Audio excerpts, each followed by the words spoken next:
Sure, you're all muted. Mm. All right.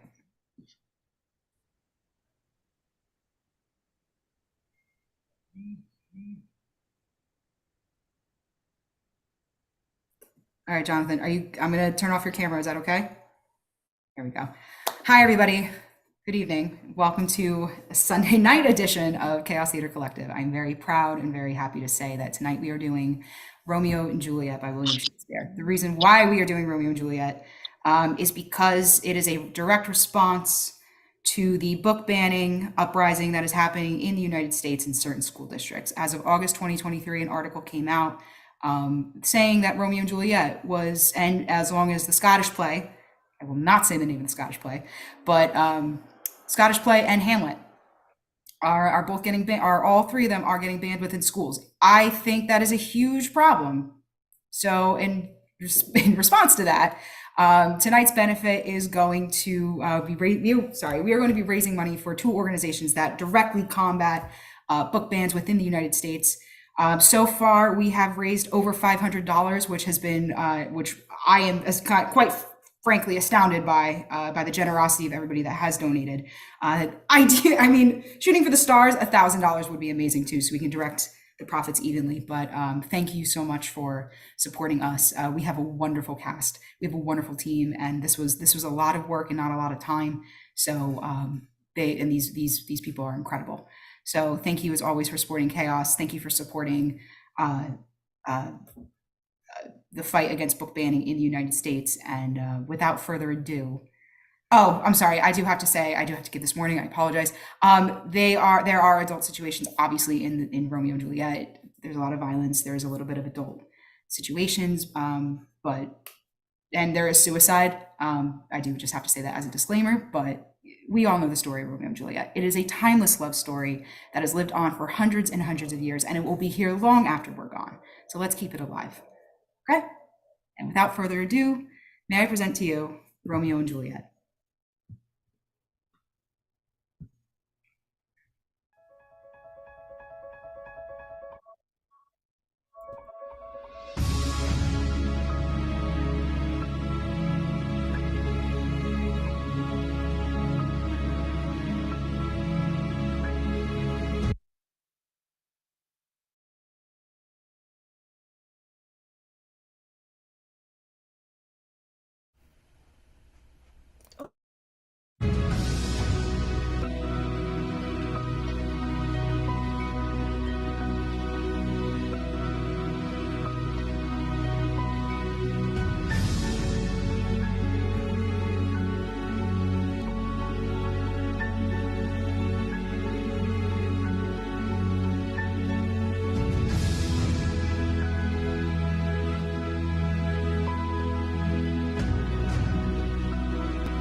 Two households, both alike in dignity, in fair Verona where we lay our scene, from ancient grudge break to new mutiny, where civil blood makes civil hands unclean. From forth the fatal loins of these two foes, a pair of star-crossed lovers take their life, whose misadventured piteous overthrows doth with their death bury their parents' strife. The fearful passage of their death-marked love, and the continuance of their parents' rage, which but their children's end not could remove, is now the 2 hours' traffic of our stage. The which, if you with patient ears attend, what here shall miss, our toil shall strive to mend.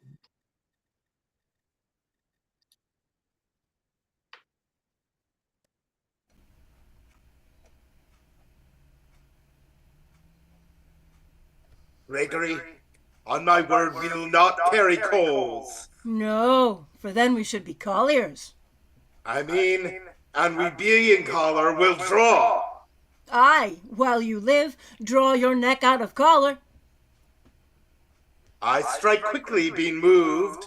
But thou art not quickly moved to strike. A dog of the house of Montague moves me. To move is to stir, and to be valiant is to stand. Therefore, if thou art moved, thou runst away. A dog of that house shall move me to stand. I will take the wall of any man or maid of Montague's. That shows thee a weak slave, for the weakest goes to the wall.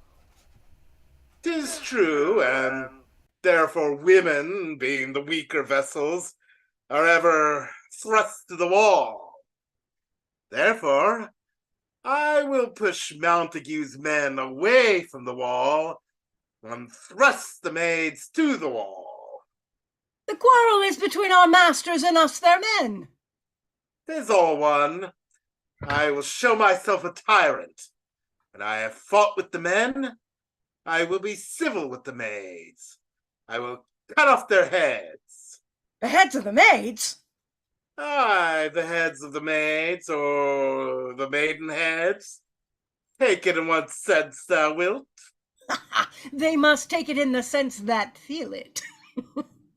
Me they shall feel while I am able to stand, and 'tis known I am a pretty piece of flesh. 'Tis well thou art not fish. If thou hadst been poor John. Draw thy tool. Here comes of the house of Montagues. My naked weapon is out. Quarrel, I will back thee. How?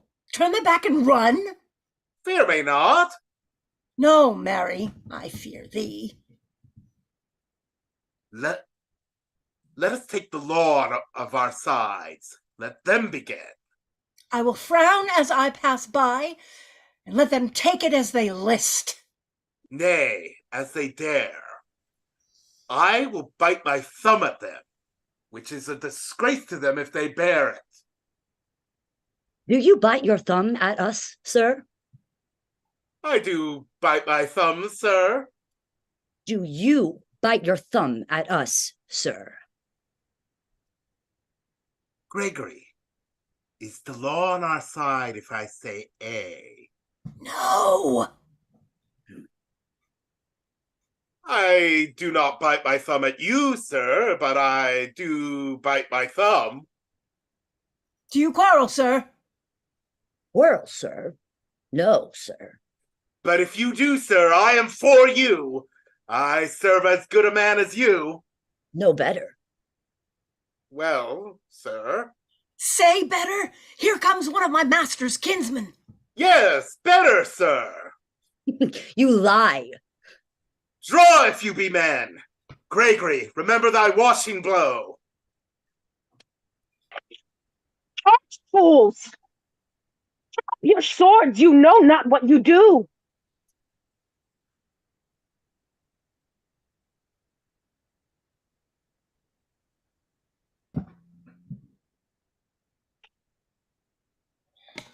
What art thou drawn amongst these heartless hens? Turn thee, Benvolio, look upon thy death. I do but keep the peace. Put up thy sword, or manage it to part these men with me. What, drawn and talk of peace? I hate the word as I hate hell, all Montagues and thee. Have at thee, coward.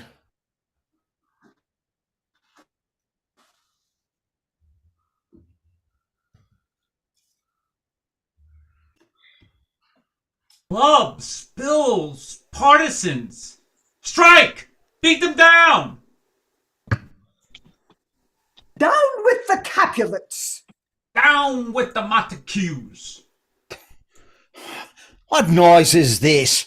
Oh, give me my long sword. Ho! A crutch! A crutch! Why call you for a sword? My sword, I say! Old Montague has come and flourishes his blade in spite of me. Thou villain Montague! Oh, thou villain Capulet! Huh? Hold me back, I say! No! Let me go! That shall not start one foot to seek a foe! Rebellious subjects, enemies, profaners of this neighbor-stained city. Will they not hear? What ho! You beasts that quench the of your pernicious rage with purple fountains issuing pain of torture, from those blood, throw your mistempered weapons to the ground. the sentence of your movement. 3 civils bred of an airy word, the old Capulet and Montague have thrice disturbed the our streets, known as ancient citizens, cast by their grave-building ornaments to wield old partisans in hands of old, cankered with peace, to cankered. If ever you disturb our streets again, your lives shall pay the forfeit of the peace. For this time, all the rest depart away. You, Cap, shall go along with me, and with this afternoon, offer pleasure in this case, to old Freetown, a common judgment place. Once more, on pain of death, all men depart. Who set this ancient quarrel new abroach? Speak, nephew, were you by when it began? Here were the servants of your adversary and yours, close fighting ere I did approach. I drew to part them. In the same instant came the fiery Tybalt with his sword prepared, which, as he breathed defiance to my ears, he swung about his head to cut the winds, who, nothing hurt withal, hissed him in scorn. While we were interchanging thrusts and blows, came more, and fought on part and part, till the prince came, who parted either part. Saw you. Where's Romeo? Saw you him today. No, right. Glad I am that he was not at this fray. Madam, an hour before the worshipped sun peered forth the golden window of the east, a troubled mind drove me to walk abroad, where underneath the grove of sycamore, toward westward rooteth from the city side, so early walking did I see your son. Towards him I made, but he was ware of me, and stole into the covert of the wood. I, measuring his affections by my own, which then sought most where most might not be found, being one too many by my wary self, pursued my humor, not pursuing his, and gladly shunned who gladly fled from me. Many a morning he hath been seen, with tears augmenting the fresh morning dew, adding to clouds, more clouds, with his deep sighs.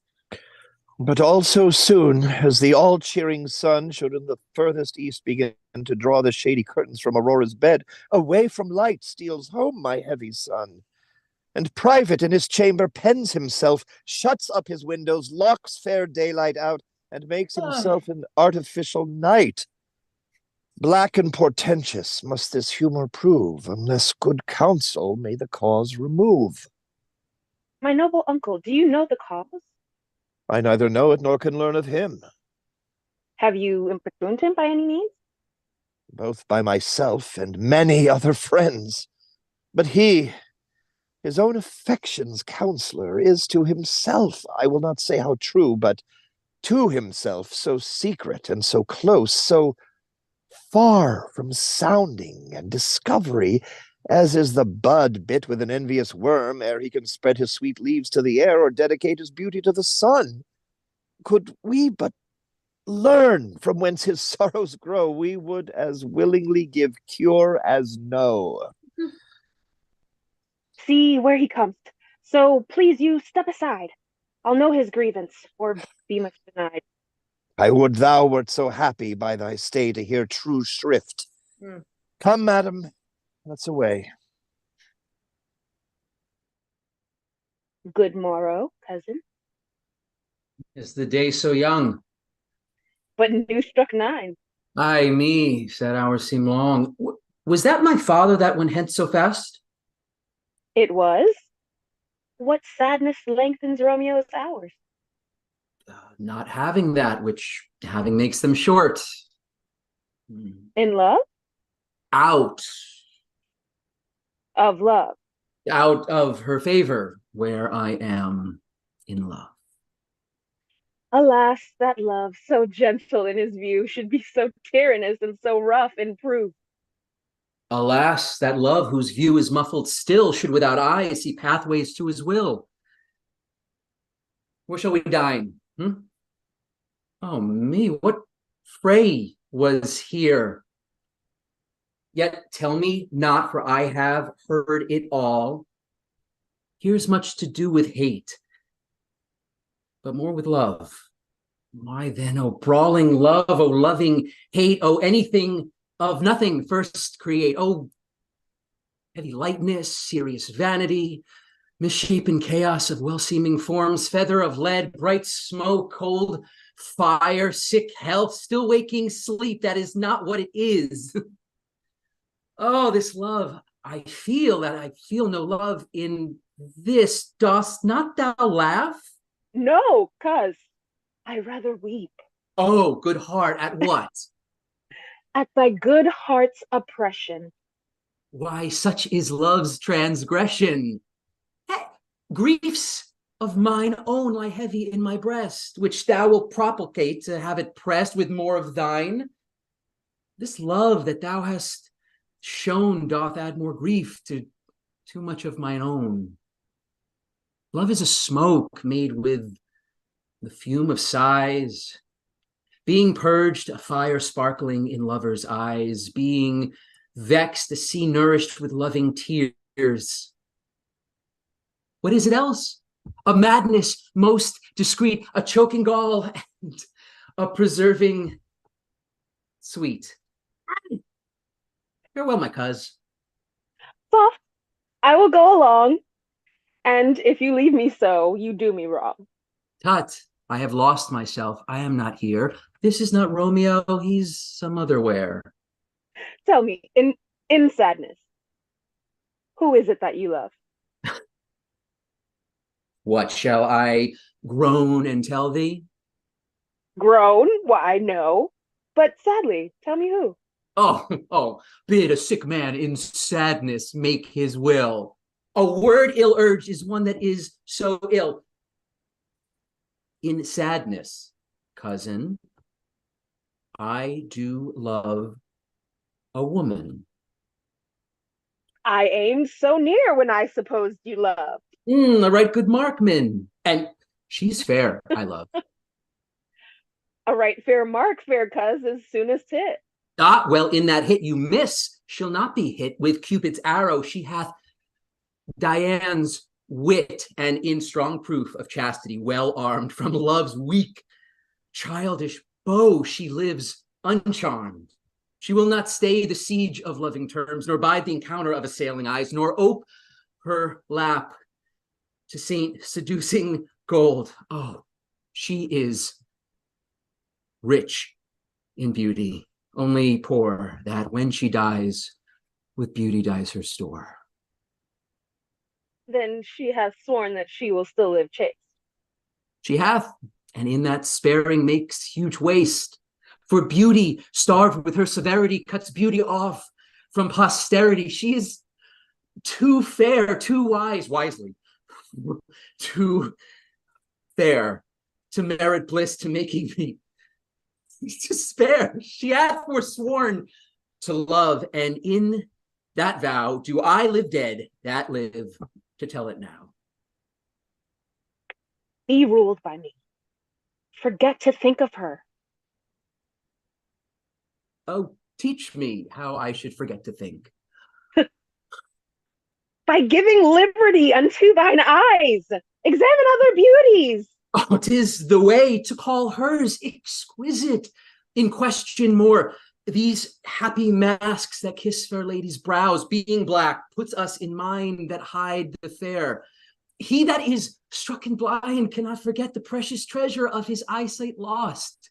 Huh?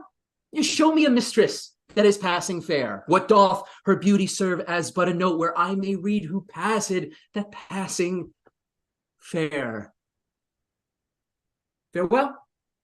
Thou canst not teach me to forget. I'll pay that doctrine, or else die in debt.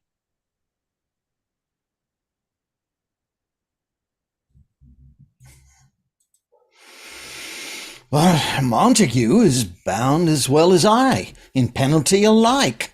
And 'tis not hard, I think, for men as old as we to keep the peace. Of honourable reckoning are you both, and pity 'tis you lived at odds so long. But now, my lord, what say you to my suit? But saying o'er what I have said before, my child is yet a stranger in the world. She hath not seen the change of 14 years. Let 2 more summers wither in their pride ere we may think her ripe to be a bride. Younger than she our happy mother's maid. Mine 2 more soon marred are those so early made. Earth hath swallowed all my hopes, but she's the hopeful lady of my earth. But woo her, gentle Paris, get her heart. My will to her consent is but a part, and she agreed. Within her scope of choice lies my consent and fair according voice. This night I hold an old accustomed feast, whereto I have invited many a guest, such as I love. And you among the store, one more most welcome makes my number more. At my poor house let 2 behold this night earth-treading stars that make dark heaven light.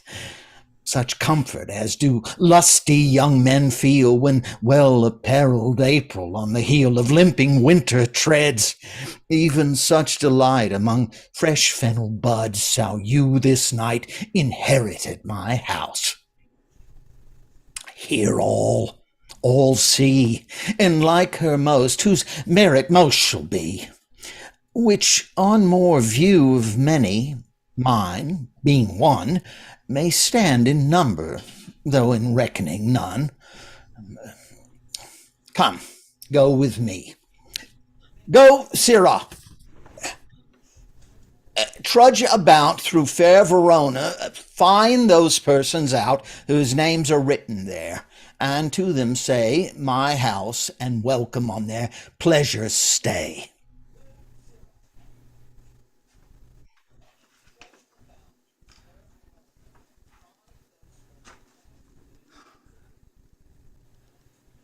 Find them out whose names are written here. It is written that the shoemaker should meddle with his yard, and the tailor with his last. The fisher with his pencil, and the painter with his nets.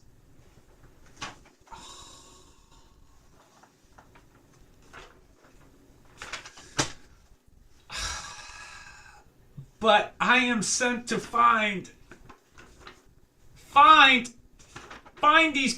those persons whose names are here writ, and can never find what names the writing persons have here writ. Oh, I must to the learned in good time. But man, one fire burns out another's burning.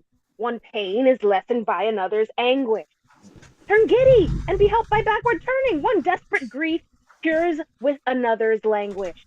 Take thou some new infection to thy eye, and the rank poison of the old will die. Your plantain leaf is excellent for that. For what, I pray thee? For your broken shin, huh? Why, Romeo, art thou mad? Not mad, but bound more than a madman is. Shut up in a prison, kept without my food, whipped and tormented. And good evening, good fellow. Good eve, I pray you. I pray you, sir. Can you read? I, mine own fortune in my misery. Perhaps you have learned it without book. But I pray, can you read anything you see? I, if I know the letters and the language. You say honestly. Rest you merry. No, stay, fellow, I can read.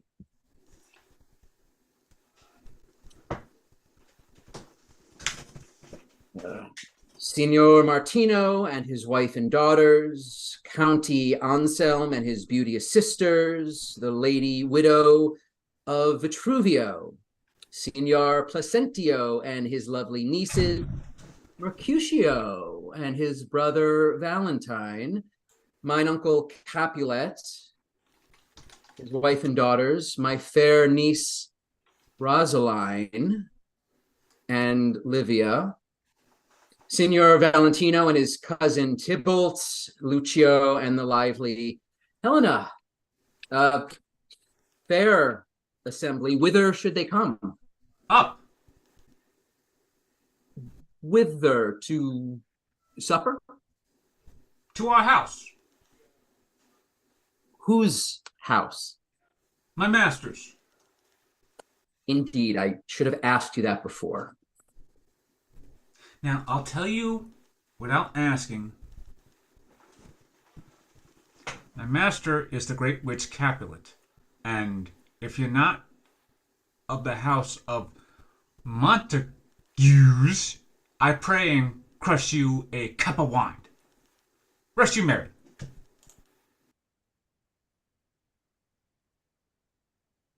At this same ancient feast of Capulet sups the fair Rosalind, whom thou dost so love. With all the admired beauties of Verona, go thither, and with unattainted eye compare her face with some that I shall show, and I will make thee think thy swan a crow. Oh, when the devout religion of mine eye maintains such falsehood, then turn tears to fires. And these who often drown could never die, transparent heretics be burned for liars. One fairer than my love, the all-seeing sun ne'er saw her match since first the world began. You saw her fair, none else being by, herself poised with herself in either eye. But in that crystal scales let there be weighed your lady's love against some other maid, that I will show you shining at this feast, and she shall scant show well that now seems best. I'll go along, no such sight to be shown, but to rejoice in splendor of mine own.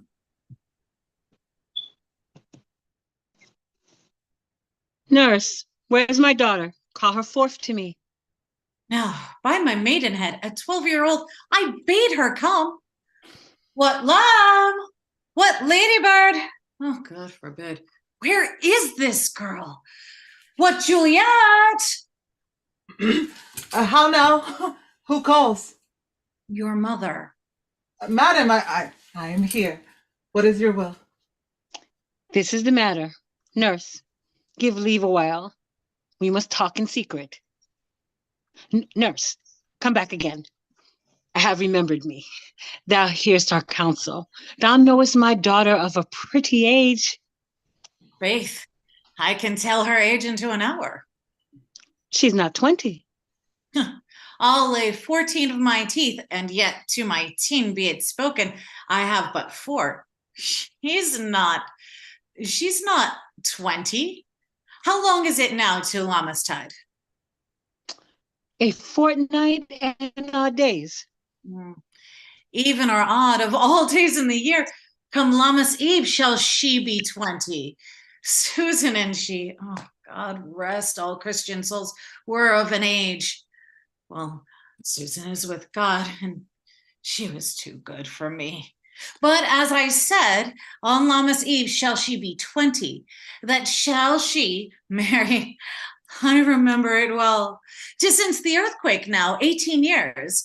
And she was weaned, I shall never forget, of all the days of the year upon that day. For I had then laid the wormwood to my dog, sitting in the sun under the dove house wall. My lord and you were then at Mantua. Nay, I do bear a brain. But as I said, of my dog, and it felt, when it did taste the wormwood on the nipple, of my dog, it felt bitter, pretty fool, to see it touchy and fall out with the dog. Shake, quoth the dove house, 'twas no need, I trow, to bid me trudge. And since that time, it is 18 years. For then she could stand high alone, nay, by the rood, for she could have run and waddled all about. For even the day before, she broke her brow, and then my husband, oh, God be with his soul, He was a merry man. He took up the child. Yea, quoth he, dost thou fall upon thy face? Thou wilt fall backward when thou hast more wit. Wilt thou not, Jewel? And by my holidam, the pretty wretch left crying and said, hi. Just know how a jest shall come about. I warrant, and I shall live 1,000 years. I shall never forget it. Wilt thou not, Jewel? Quoth he. And pretty fool it stinted and said, I. Enough of this. I pray thee, hold thy peace. Peace I have done. God mark thee to his grace. Thou wast the prettiest babe that e'er I nursed, and I might live to see thee married once. I have my wish. Marry? That marries the very theme I come to talk of. Tell me, daughter, how stands your disposition to be married? It is an honor that I dream not of. An honor? Were not I thine only nurse, I would say thou hast taught wisdom from thy teat. Well, think of marriage now. Younger than you here in Verona, ladies of esteem are made already mothers. By my count, I was your mother much upon these years, that you are now a maid. Thus then in brief, the valiant Paris seeks you for his love. A man, young lady, such a man as all the world, why, he's a man of wax. Verona's summer hath not such a flower. Nay, he's a flower in faith, a very flower. What say you? Can you love the gentleman? This night you shall behold him at our feast. Read o'er the volume of young Paris' face, and find delight right there with beauty's pen. Examine every married lineament, and see how one's other lends content. And what obscured in this fair volume lies, find written in the margnet of his eyes. This precious book of love, this unbound lover, to beautify him only lacks a cover. The fish lives in the sea, and this much pride, for fear without the fear within to hide. Doth book in many eyes, doth share the glory, that in gold caps looks into the golden story. So shall you share all that he doth possess, by having him, making yourself no less. No less, nay, bigger. Women grow by men. Speak briefly. Can you like of Paris's love? I'll look to like, if looking liking move, but no more deep will I endart mine eye than your consent gives strength to make it fly. Madam, the guests are come, supper served, up, you called, my young lady asked for, the nurse cursed in the pantry, and everything in extremity. I must hence to wait. I beseech you, follow straight. We follow thee. Juliet, the county stays. Oh, girl, seek happy nights to happy days.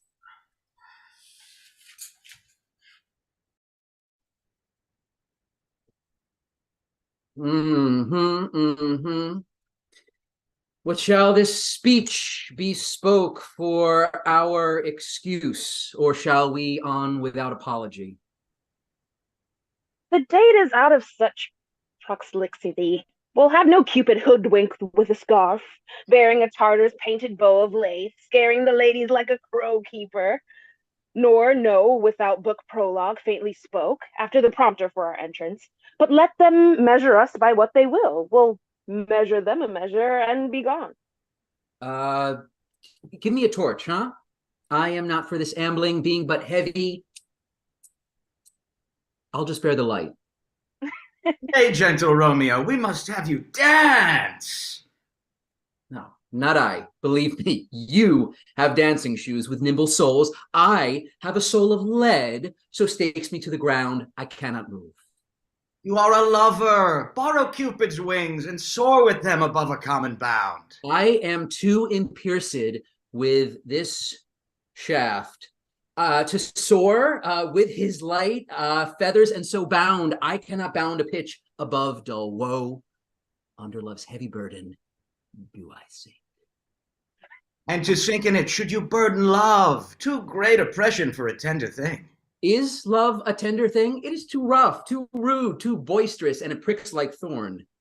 If love be rough with you, be rough with love. Prick love for pricking, and you beat love down. Give me a case to put my visage in, a visor for a visor. What care I what curious eye doth coat deformities? Here are the beetle brows shall blush for me. Come, knock and enter, and no sooner in, but every man be taken to his lay. A torch for me. Let wantons light of heart tickle the senseless rushes with their heels, for I am proverbed with a grandsire phrase. I'll be a candle holder and look on. The game was ne'er so fair, and I am done. Tut, done's the mouse, the constable's own word. If thou art done, we'll draw thee from the mire, or save your reverence love, wherein thou stickest up to the ears. Come, we burn daylight, ho! Nay, that's not so. I mean, sir, in delay, we waste our lights in vain. Lights, light by day. Take our good meaning for our judgment sits. 5 times in that ear, once in our 5 wits. And we mean well in going to this mask, but 'tis no wit to go. Why, may one ask? I dreamt a dream tonight. And so did I. Well, what was yours? That dreamers often lie. In bed asleep while they do dream things true. Ah, then I see Queen Mab hath been with you. Queen Mab? What's she? She is the fairy's midwife, and she comes in shape no bigger than an agate stone on the forefinger of an alderman, drawn with a team of little atomi over men's noses as they lie asleep. Her wagon spokes made of long spinners' legs, the cover of the wings of grasshoppers, her traces of the smallest spider web, her collars of the moonshine's watery beams, her whip of cricket's bone, the lash of film, her wagoner a small gray-coated gnat, not half so big as a round little worm, pricked from the lazy finger of a maid. Her chariot is an empty hazelnut, made by the joiner squirrel or old grub. Time out of mind these fairies coachmakers, and in the state she gallops night by night through lovers' brains, and then they dream of love. On courtiers' knees that dream on curtsies straight, or lawyers' fingers who straight dream on fees, or ladies' lips who straight on kisses dream, which oft the angry mob with blisters plagues, because their breaths with sweet meats tainted are. Sometime she gallops o'er a courtier's nose, and then dreams he of smelling out a suit, and sometime comes with a tithe pig's tail, tickling a parson's nose as he lies asleep. Then he dreams of another benefice. Sometimes she driveth over soldier's neck, and then dreams he of cutting foreign throats, of breeches, ambassadors, Spanish blades, of hell's 5 fathom deep, and then anon drums in his ear, at which he starts and wakes, and being thus frightened, he swears a prayer or two, and then sleeps again.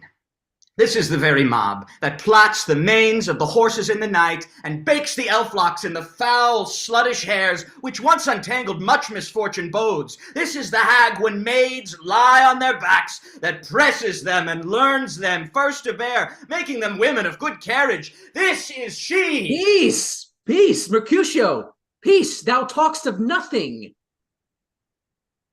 True, I talk of dreams, which are the children of an idle brain, begot of nothing but vain fantasy, which is as thin of substance as the air, and more inconstant than the wind, who woos even now from the frozen bosom of the north, and being angered puffs away from thence, turning his side to the dew-dropping south.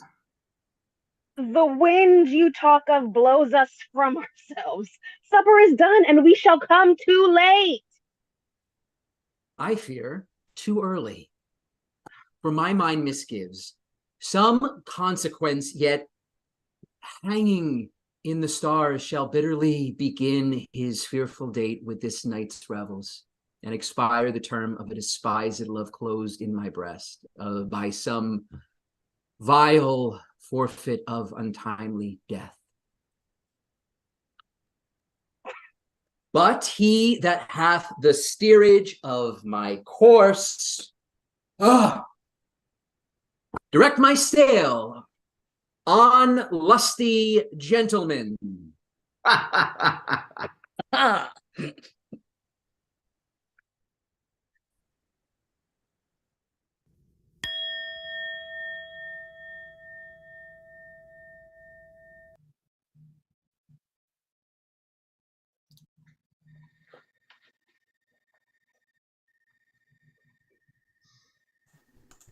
Where's Pop Pan? That helps not to take away. He shipped a trencher? He scraped a trencher? But good manners shall lie all in one, and two men's hands, and they wash on two. 'Tis a foul thing. Away with the joint stools. Remove the court cupboard. Look to the plate. Good. Thou save me a peach of marchpane, and as thou loves me, let the porter let in Susan Grindstone and Nell, Anthony and Pop Pan. Aye, boy, ready. You are looked for and called for and asked for and sought for in the great chamber. We cannot be here and there too. Cheery boys, be brisk away, and the longer deliver, take away. Take all.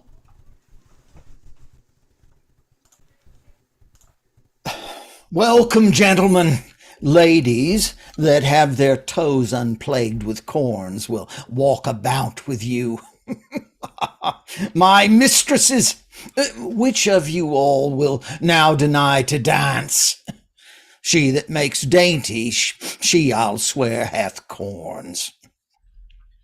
Am I come near ye now? Welcome, gentlemen. I have seen the day that I have worn a visor and could tell a whispering tale in a fair lady's ear, such as would please. 'Tis gone, 'tis gone, 'tis gone. You are welcome, gentlemen. Come, musicians, play. A hall, give room. And foot it, girls. More light, you knaves, and turn the tables up, and quench the fire. The room is grown too hot.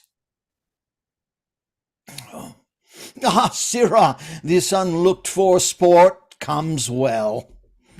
Nay, sit. Good cousin Capulet, for you and I are past our dancing days. How long is now since last yourself and I were in a mask? Fair lady, 30 years. What, man? 'Tis not so much. 'Tis since the nuptial of Lucentio, come Pentecost as quickly as it will. Some 5 or 20 years, and then we masked. 'Tis more. His son is elder, sir. His son is 30. Will you tell me that? Oh, his son was but a ward 2 years ago. What lady's that which doth enrich the hand of yonder knight? I know not, sir. Oh, she doth teach the torches to burn bright. Seems she hangs upon the cheek of night like a rich jewel in an Ethiop's ear. Beauty too rich for use, for earth too dear. So shows a snowy dove, trooping with crows, as yonder lady o'er her fellow shows.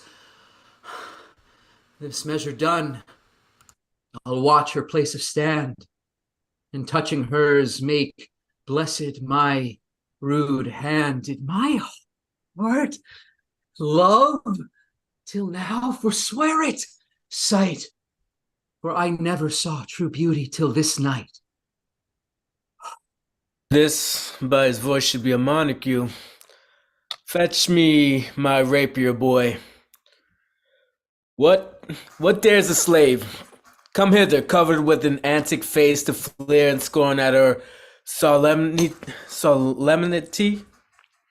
Now by the stock and honor of my kin, to strike him dead I hold it not a sin.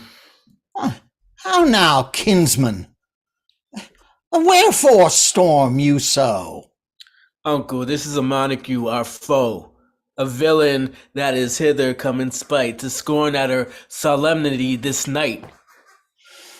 Young Romeo, is it? 'Tis he that villain Romeo. Content thee, gentle coz, and let him alone. He bears him like a portly gentleman, and to say truth, Verona brags of him to be a virtuous and well-governed youth. I would not for the wealth of all this town here in my house do him disparagement. Therefore be patient. Take no note of him.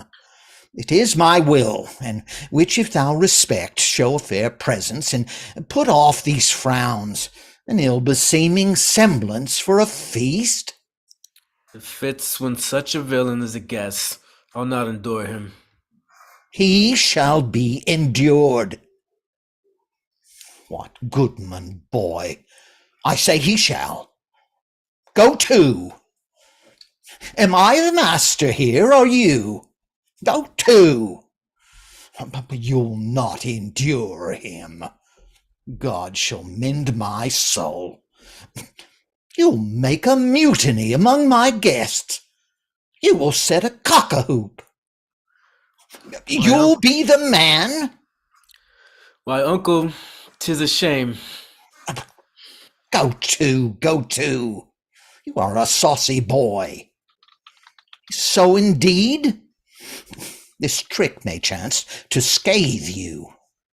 I know what. You must contrary me?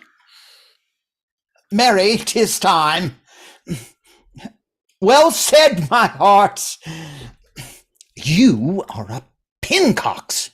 Go, be quiet, or more light, more light. For shame, I'll make you quiet. What? Cheerly, my heart. Patience perforce with willful choler meeting makes my flesh tremble in their different greeting. I will withdraw, but this intrusion shall, now seeming sweet, convert to bitterest gall.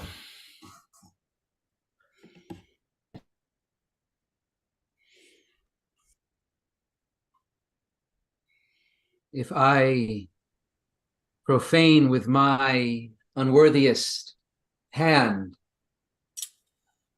this holy shrine, the gentle sin is this. My lips, two blushing pilgrims ready stand, to smooth that rough touch with a tender kiss. Good pilgrim, you do wrong your hand too much, which mannerly devotion shows in this. For saints have hands that pilgrim's hand do touch, and palm to palm is holy palmer's kiss. Have not saints lips and holy palmers too? Aye, pilgrim, lips that they must use in prayer. Oh, then, dear saint, let lips do what hands do. They pray, grant thou, lest faith turn to despair. Saints do not move, though grant for prayer's sake. Oh, then move not while my prayers effect. I take.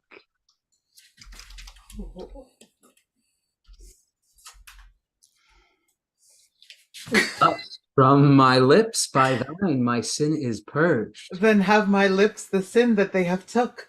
Sin from my lips, oh trespass sweetly urged. Give me my sin again. Oh!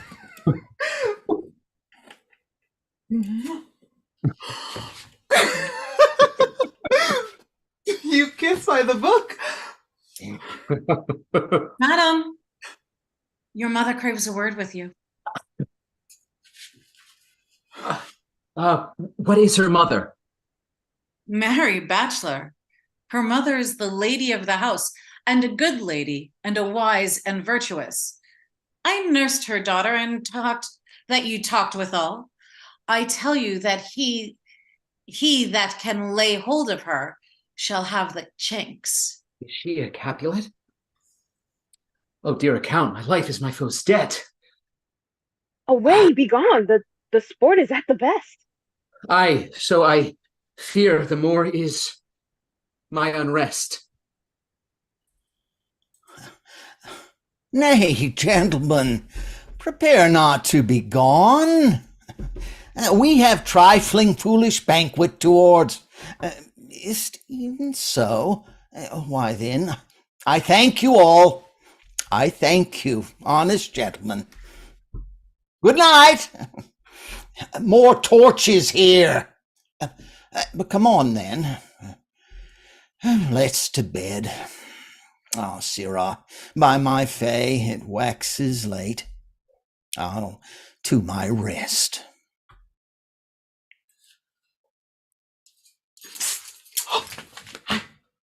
Come hither, nurse.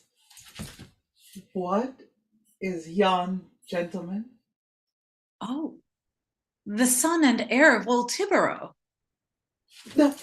What's he that now is going out of door? Oh, Mary, that I think be young Petruchio. What's he that follows here that would not dance? I know not. Go ask his name.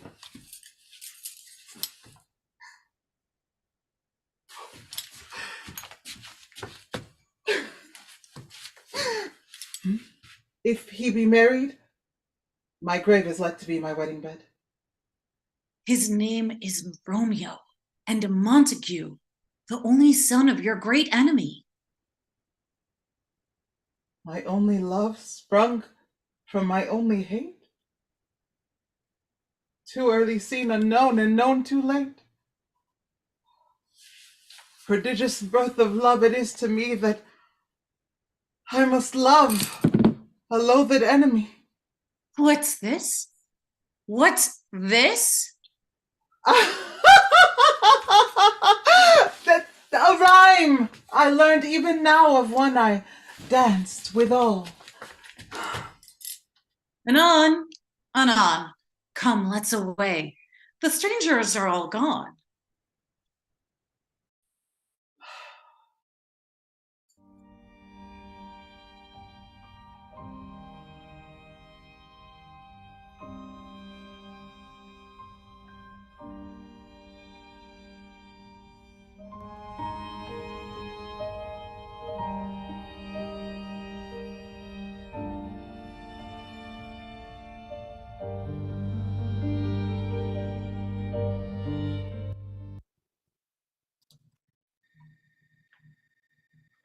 Now old desire doth on his deathbed lie, and young affection gapes to be his heir. That fair for which love groaned for and would die, with tender Juliet matched, is now not fair. Now Romeo is beloved and loves again, alike bewitched by the charm of looks. But to his foe supposed he must complain, and she still loves sweet bait from fearful hooks. Being held a foe, he may not have access to breathe such vows as lovers used to swear. And she as much in love, her means much less to meet her new beloved anywhere. But passion lends them power, time means to meet, tempering extremities with extreme sweet. Can I go forward when my heart is here? Turn back, ye dull earth, and find thy center out. Romeo, my cousin Romeo. He is wise. Romeo! Hath stolen him home to bed, home to bed. And oh, he ran this way and leapt this orchard wall. Call good, Mercutio. Nay, I'll conjure two. Romeo, humors, madman, passion, lover, appear thou in the likeness of a sigh. Speak but one rhyme, and I am satisfied. Cry but I me, pronounce but love and dove. Speak to my gossip Venus one fair word, one nickname for her purblind son and heir, young Abraham Cupid, he that shot so trim when King Cophetua loved the beggar maid. He heareth not, he stirreth not, he moveth not. The ape is dead, and I must conjure him. I conjure thee by Rosalind's bright eyes, by her high forehead and her scarlet lip, by her fine foot, straight leg, and quivering thigh, and the demosness that there chased lie, that in thy likeness thou appear to us. And if he hear thee, thou wilt anger him. Cannot anger him. 'Twould anger him to raise a spirit in his mistress's circle of some strange nature, letting it stand there till she had laid it and conjured it down. That were some spite. My invocation is fair and honest. In his mistress's name I conjure only but to raise him up. Come, he hath hid himself among these trees to be consorted with the humorous night. Blind is his love, and best befits the dark. If love be blind, love cannot hit the mark. Now will he sit under a medlar tree and wish his mistress were that kind of fruit, as maids call medlars when they laugh alone. Oh, Romeo, that she were, oh, that she were, an open arse, thou a poprin pear. Romeo, good night. I'll to my truckle bed. This field bed is too cold for me to sleep.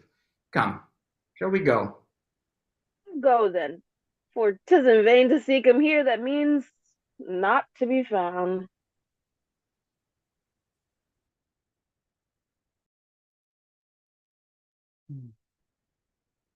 He jests at scars that never felt a wound.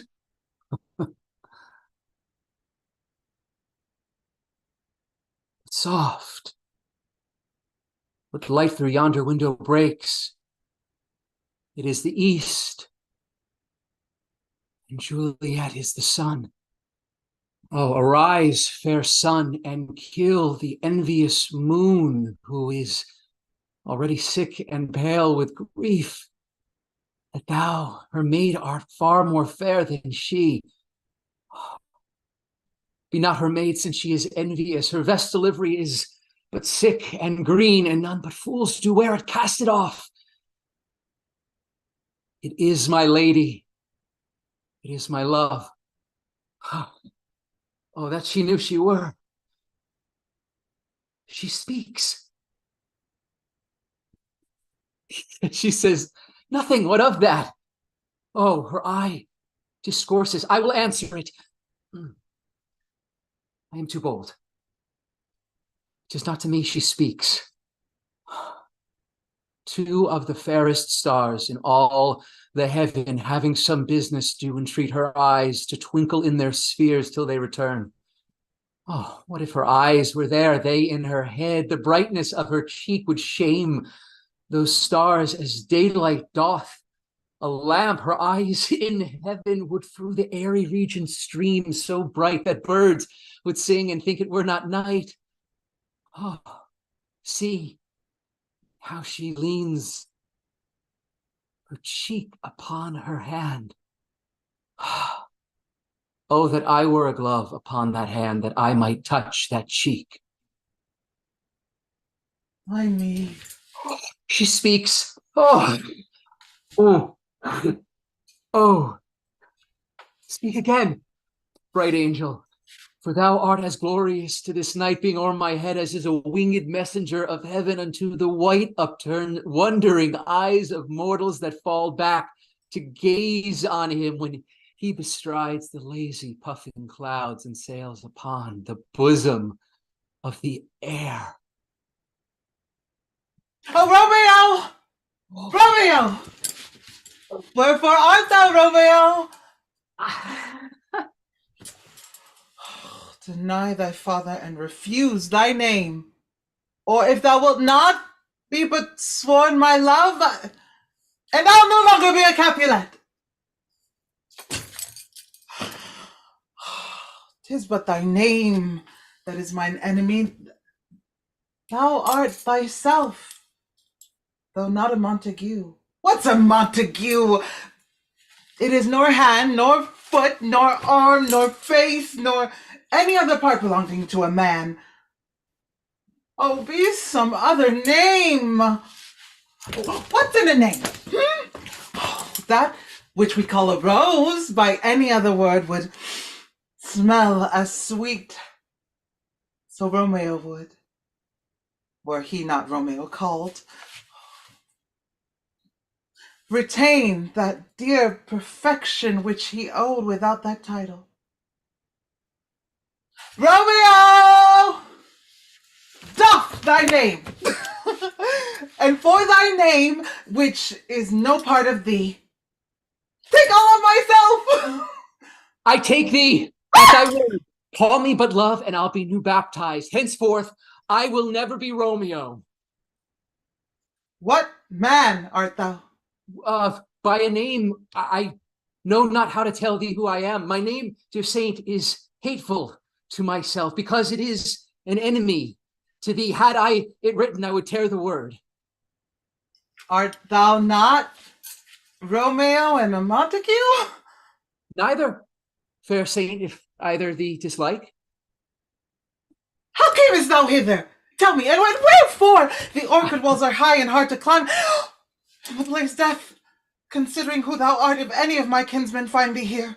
Oh, with love's light wings did I o'erperch these walls, for stony limits cannot hold love out, and what love can do that dares love attempt. Therefore, thy kinsmen are no stop to me. If they do see thee, they will murder thee. I have night's cloak to hide me from their eyes. And but thou love me, let them find me here. My life were better ended by their hate than death prorogued, wanting of thy love. Thou knowest the mask of night is on my face. Else would a maiden blush bepaint my cheek for that which thou hast heard me speak tonight. Dost thou love me? I know thou wilt say aye, and I will take thy word, yet if thou swearest, thou mayest prove false. At lovers' perjuries, they say, Jove laughs. O gentle Romeo, if thou dost love, pronounce it faithfully. Lady, by yonder blessed moon, I swear, that tips with silver all these fruit tree tops. Swear not by the moon, the inconstant moon, that monthly changes in her circled orb, lest thy love proves likewise variable. What shall I swear by? Do not swear at all. Or if thou wilt, swear by thy gracious self, which is the God of my idolatry, and I'll believe thee. If my heart's dear love. Oh, although I do joy in this, and in thee, I have no joy in this contract tonight. It is too rash, too unadvised, too sudden, too like the lightning, which doth cease to be ere one can say it lightens. Sweet, good night. Wilt thou leave me so unsatisfied?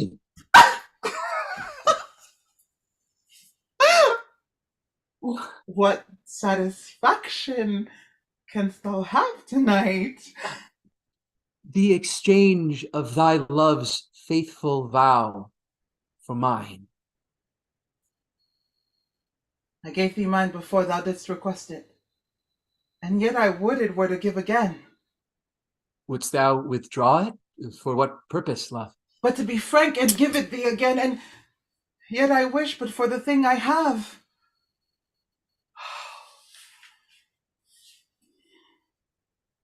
My bounty is as boundless as the sea, my love as deep.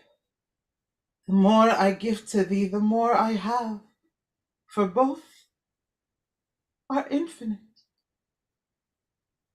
I hear some noise within. Dear love, adieu. Madam!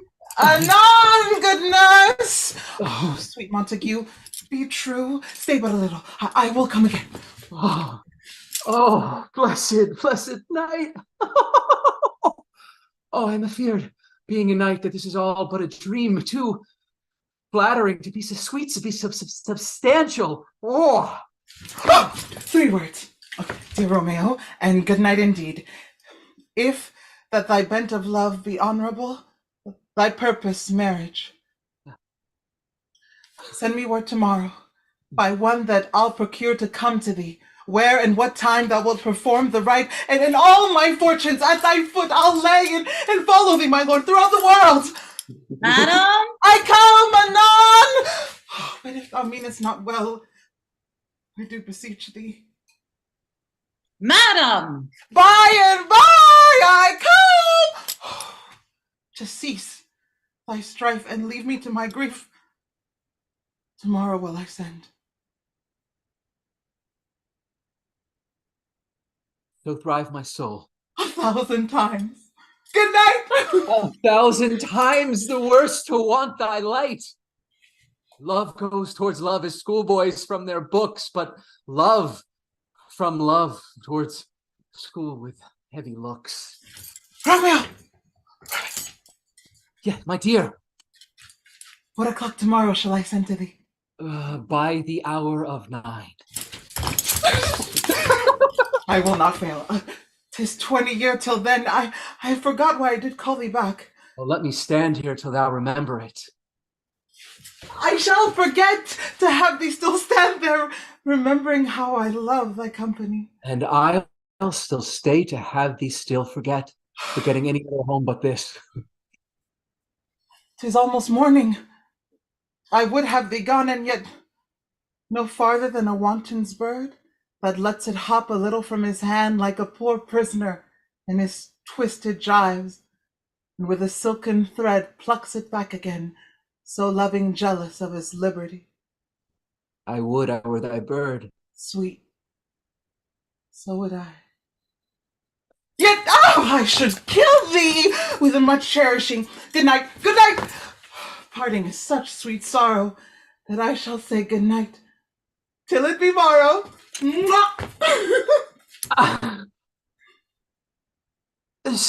Sleep dwell upon thine eyes, peace be in thy breast.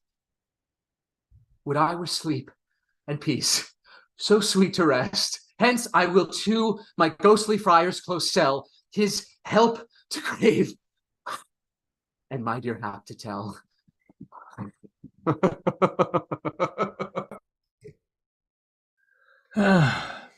The grey-eyed morn smiles on the frowning night, checkering the eastern clouds with streaks of light, and fleckled darkness in a drunkard reels from forth days past and Titan's fiery wheels. Now ere the sun advance his burning eye, the day to cheer, and night's dank dew to dry, I must fill this osier cage of ours with baleful weeds and precious juiced flowers. The earth, that's nature's mother, is her tomb. What is her burying grave? That is her womb. And from her womb children of divers kind we sucking on their natural bosom find. Many for many virtues excellent, none but for some, and yet all different. Oh, mickle is the powerful grace that lies in plants, herbs, stones, and their true qualities, for naught so vile that on the earth doth live, but to the earth some special good doth give, nor aught so good but strained from their fire use, revolts from true birth, stumbling on abuse. Virtue itself turns vice, being misapplied, and vice sometime by action dignified. Within the infant rind of this weak flower, poison hath residence and medicine power, for this being smelt, with that part cheers each part, being tasted, stays all senses with the heart. Two such opposed kings encamp them still, in man as well as herbs, grace and rude will. And where the worser is predominant, full soon the cankered death eats up that plant. Tomorrow, Father. Benedicite, what early tongue so sweet saluteth me? Young son, it argues a distempered head so soon to bid good morrow to thy bed. Care keeps his watch in every old man's eye, and where care lodges, sleep will never lie. But where unbruised youth will unstuffed brain doth couch his limbs, there golden sleep doth reign. Therefore thy earliness doth me assure thou art uproused with some distemperature. Or, if not, then here I hit it right. Our Romeo hath not been in bed tonight. The last is true. Sweeter rest was mine. God pardon sin. Wast thou with Rosaline? With Rosaline? Oh, my ghostly father! No! Oh. I have forgot that name, and that name's one. That's my good son, but where hast thou been then? I'll tell thee ere thou askest me again. I have been feasting with mine enemy, where on a sudden one hath wounded me. That's by me wounded both our remedies within thy help and holy physic lies. I bear no hatred, blessed man, for lo, my intercession likewise steads my foe. Be plain, good son, and homely in thy drift. Riddling confession finds but riddling shift. Then plainly know, my heart's dear love is set on the fair daughter of rich Capulet.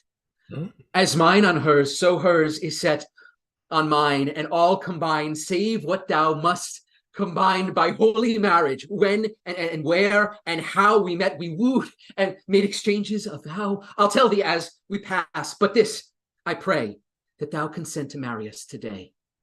Holy St. Francis, what a change is here! Is Rosaline that thou didst love so dear, so soon forsaken? Young men's love then lies not truly in their hearts, but in their eyes. Jesu Maria, what a deal of brine hath washed thy sallow cheeks for Rosaline! How much salt water thrown away in waste to season love that of it doth not taste! The sun not yet thy sighs from heaven clears, thy old groans yet ringing in mine ancient ears. Lo, here upon thy cheek the stain doth sit of an old tear that is not washed off yet. If e'er thou wast thyself, and these woes thine, thou and these woes were all for Rosaline. And art thou changed? Pronounce this sentence then. Women may fall where there's no strength in men. Thou chidest me off for loving Rosaline. For doting, not for loving, pupil mine. And bad'st me bury love. Not in a grave to lay one in, another out to have. I pray thee, chide me not. Her I love now. Doth grace for grace and love for love allow? The other did not so. Oh, she knew well thy love did read by rote that could not spell. But come, young waverer, come go with me. In one respect I'll thy assistant be, for this alliance may so happy prove to turn your household's rancour to pure love. Oh, let us hence. I stand on sudden haste. Wisely and slow, they stumble that run fast.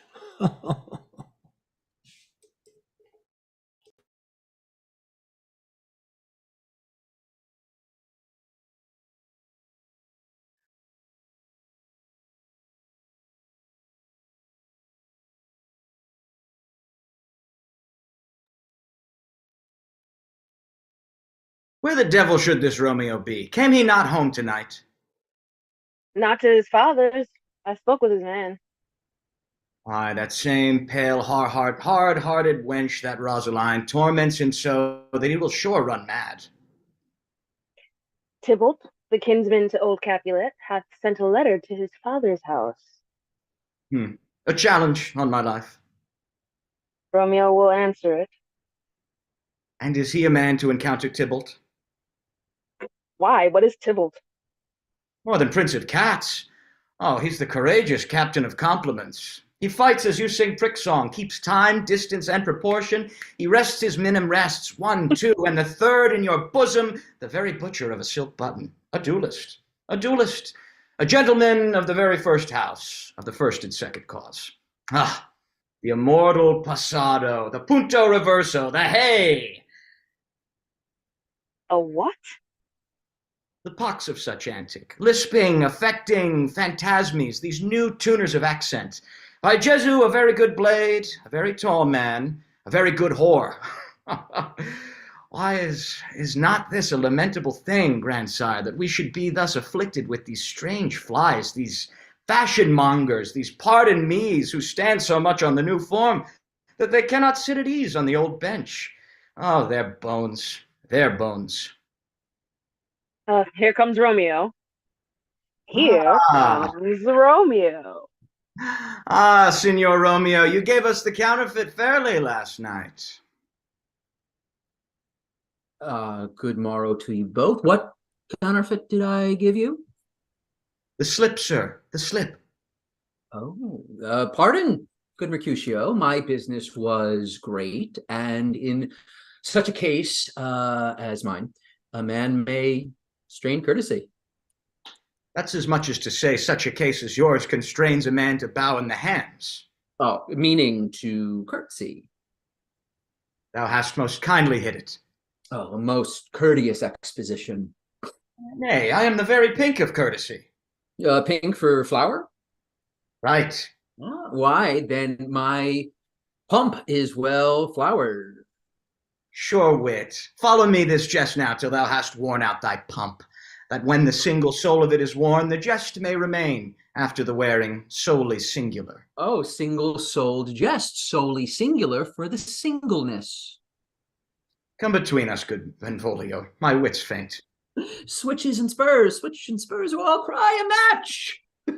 Nay, if our wits run the wild goose chase, I am done, for thou hast more of the wild goose in one of thy wits than I am sure I have in my whole 5. Why, is not this better now than groaning for love? Now art thou sociable, now art thou Romeo, now art thou what thou art, by art as well as by nature. For this driveling love is like a great natural that runs lolling up and down to hide his bauble in a hole. Stop there, stop there. Thou desirest me to stop in my tale against the hair? Thou wouldst self have made thy tale large. Oh, thou art deceived. I would have made it short, for I was come to the whole depth of my tale, and meant indeed to occupy the argument no longer. Oh, here's goodly gear.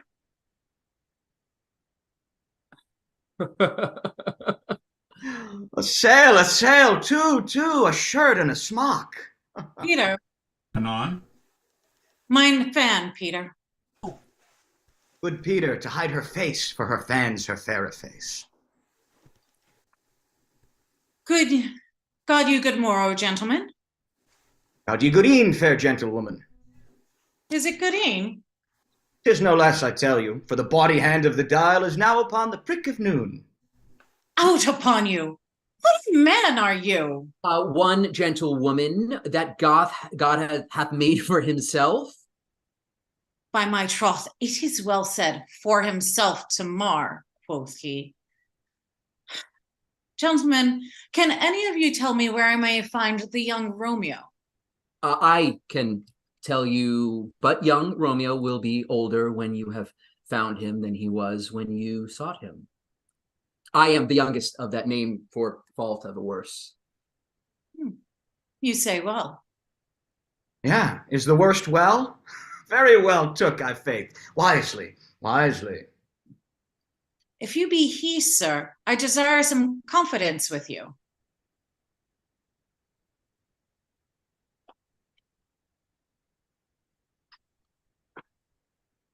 She will invite him to some supper. Romeo, will you come? I will follow you.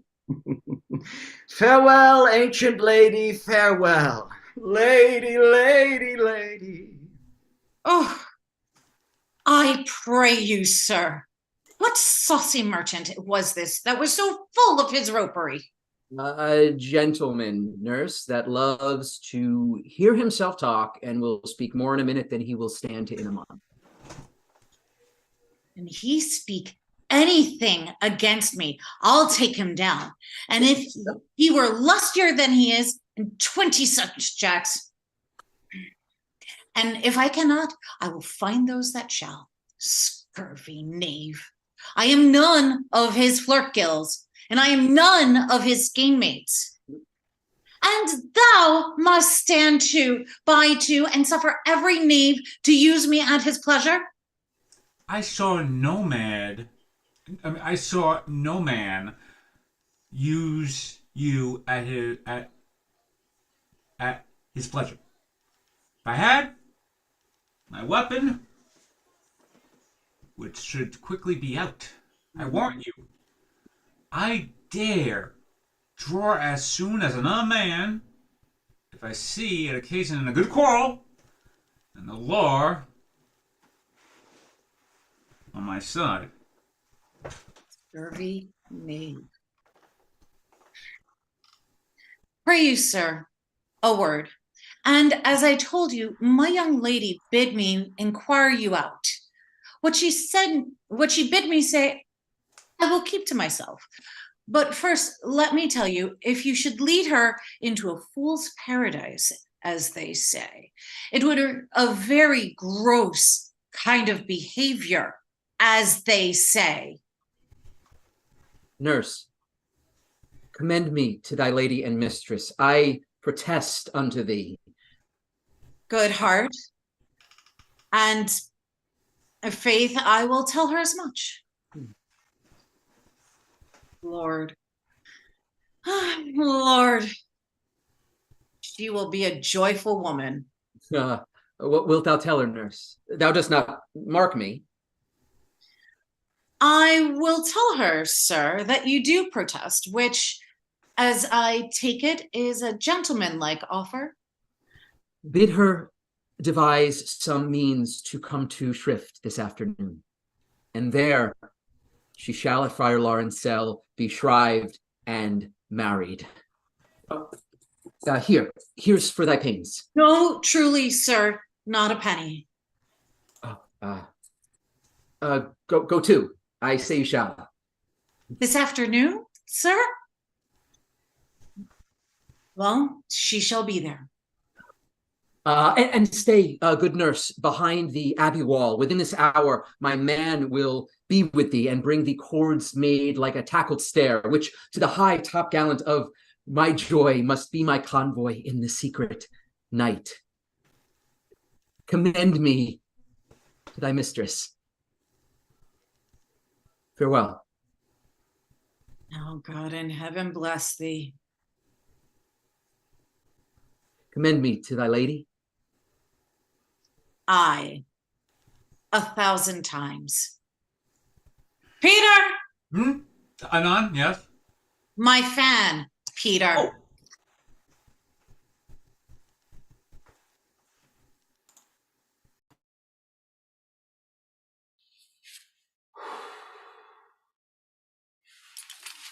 The clock struck 9 when I did send the nurse. In half an hour she promised to return. Perchance she could not meet him. That's not so. Oh, she is lame.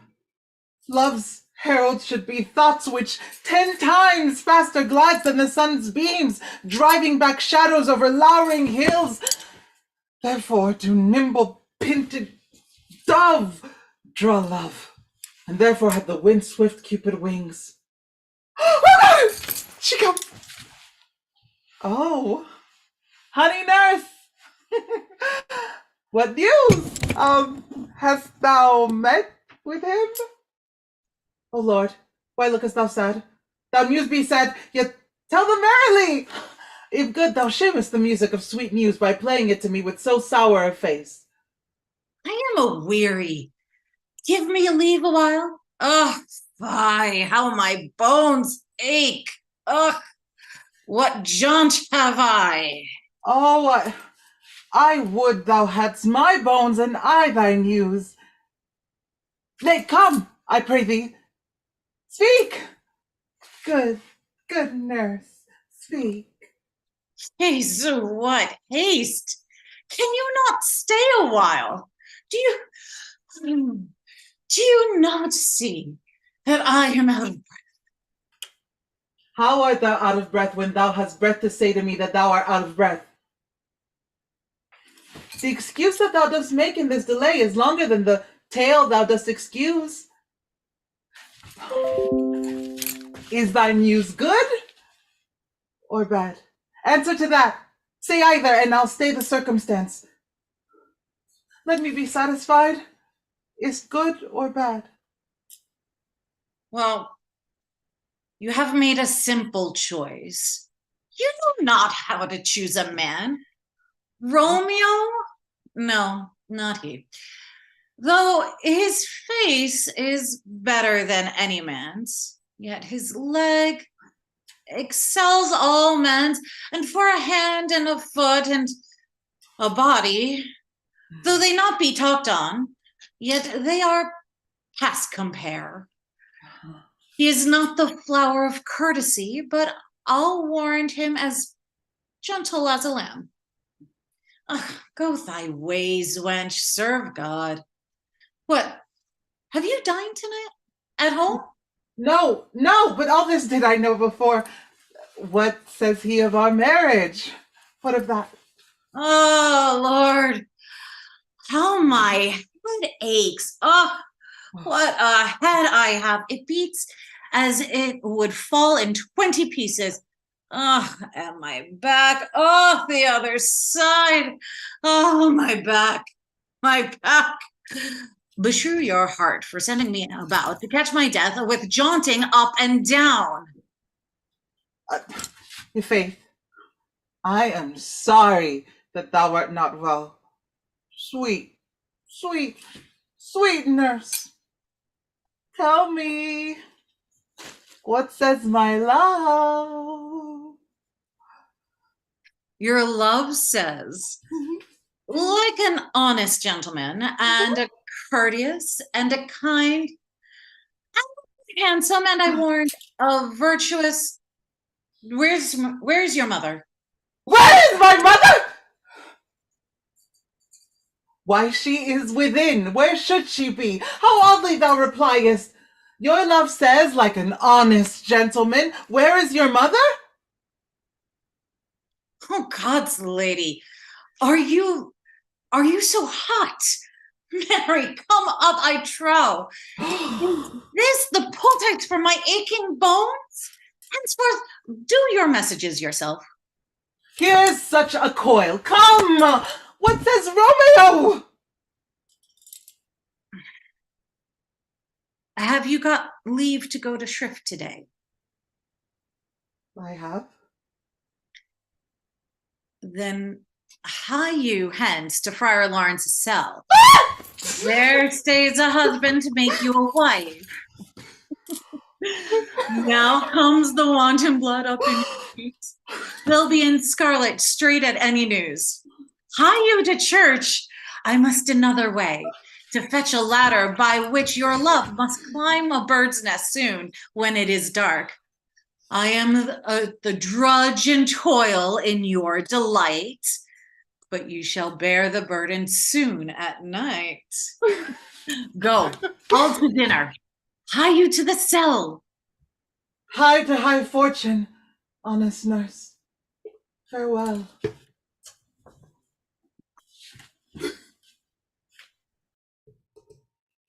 So smile the heavens upon this holy act that after hours with sorrow chide us not. Amen. Amen. But come what sorrow can, it cannot countervail the exchange of joy that one short minute gives me in her sight.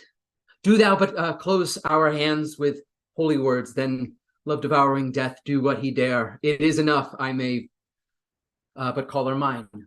These violent delights have violent ends, and in their triumph die, like fire and powder, which, as they kiss, consume. The sweetest honey is loathsome in his own deliciousness, and in the taste confounds the appetite. Therefore love moderately. Long love doth so. Too swift arrives as tardy as too slow. Ah, here comes the lady. Oh, so light of foot will ne'er wear out the everlasting flint. A lover may bestride the gossamers that idles in the wanton summer air, and yet not fall, so light is vanity. Good even to my ghostly confessor. Romeo shall thank thee, daughter, for us both. As much to him as is his thanks too much.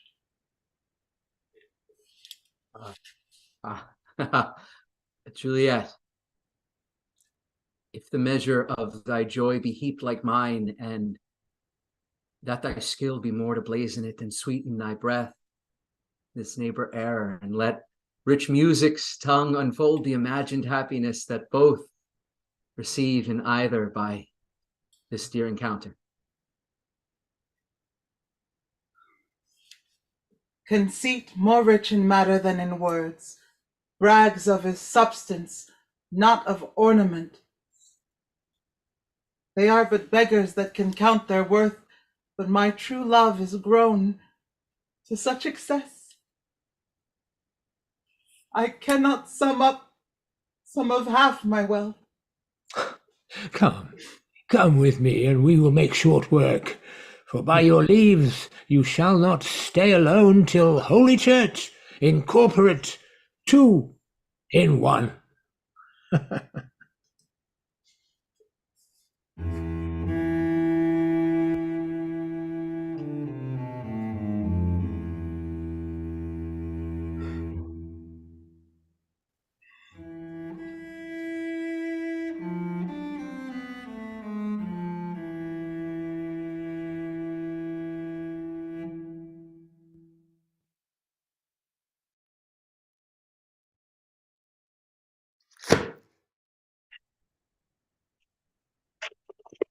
I pray thee, good Mercutio, let's retire.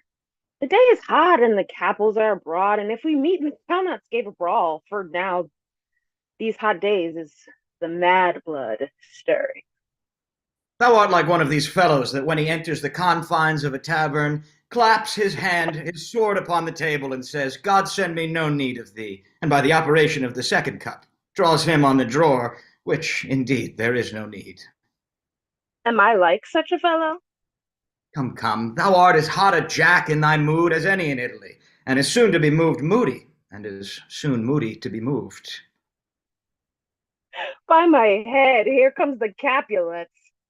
By my heel, I care not.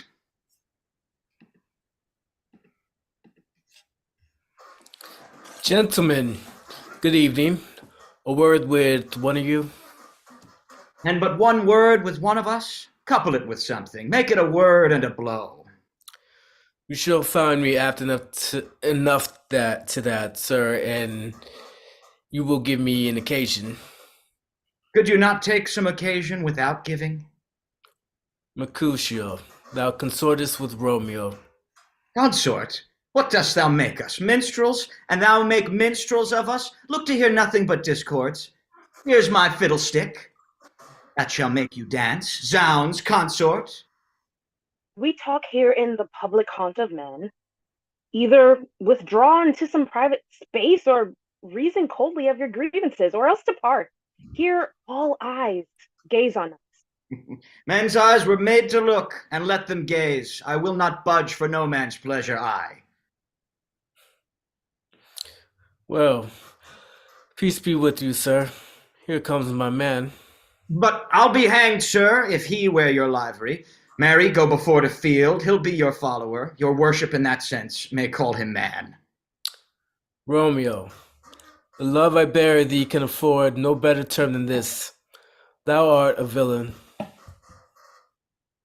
Tybalt, the reason I have to love thee, doth much excuse the appertaining rage to such a greeting. Villain am I none.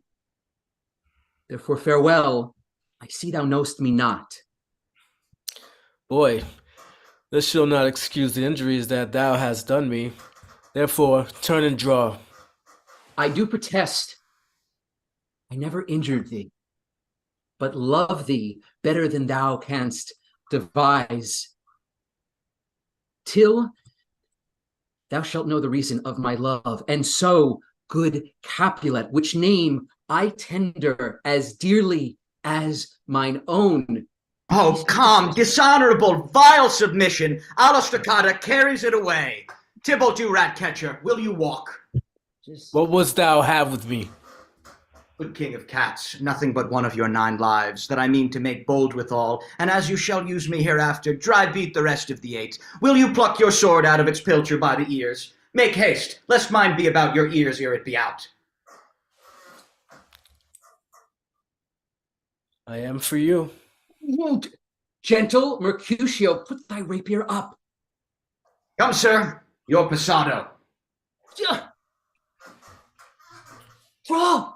Benvolio, beat down their weapons. Gentlemen, for shame, forbear this outrage. Tybalt!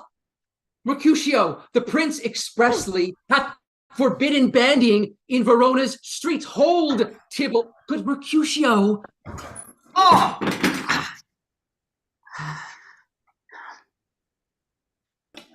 Away, Tybalt!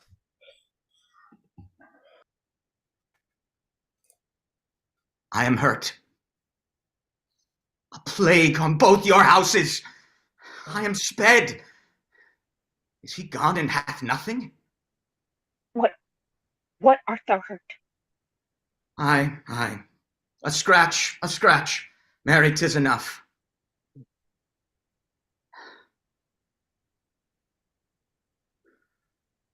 Courage, man, the hurt cannot be much.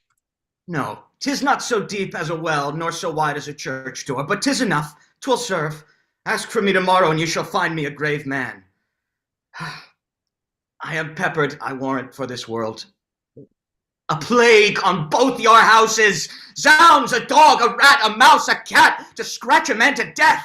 A braggart, a rogue, a villain that fights by the book of arithmetic.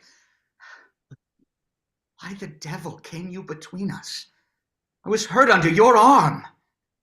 I thought all for the best. Help me into some house, Benvolio, or I shall faint.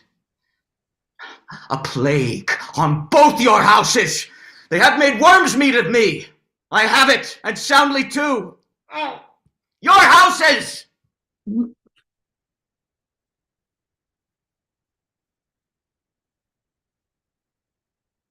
This gentleman, the prince's near ally, my very friend, hath got his mortal hurt in my behalf.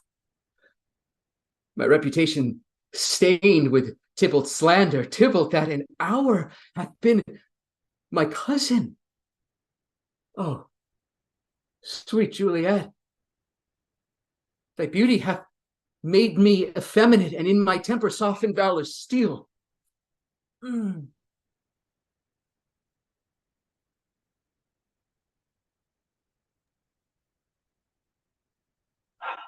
Romeo. Yeah. Oh, Romeo. Brave Mercutio is dead. The gallant spirit hath aspired the clouds, which too untimely here did scorn the earth. This day's black fate on more days doth depend. This but begins the woe others must end. Here comes the furious Tybalt back again. Alive in triumph, and Mercutio slain. Away to heaven, respective lenity, in fire-eyed fury be my conduct now. Now, Tybalt! Take the villain back again that late thou gavest me, for Mercutio's soul is but a little way up above our heads, staying for thine to keep him company. Either thou or I or both must go with him. A wretched boy that disconsort him here shall with him hence. Oh, this shall determine that. Ugh. Ugh.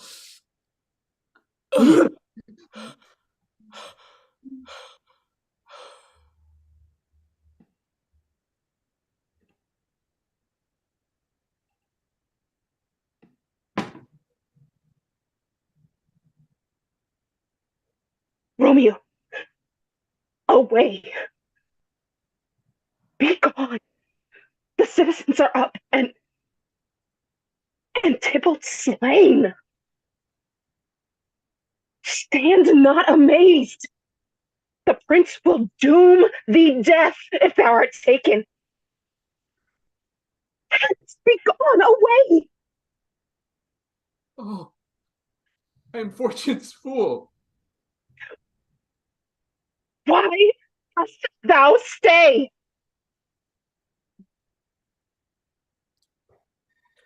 Which way ran he that killed Mercutio? Tybalt, that murderer, which way ran he?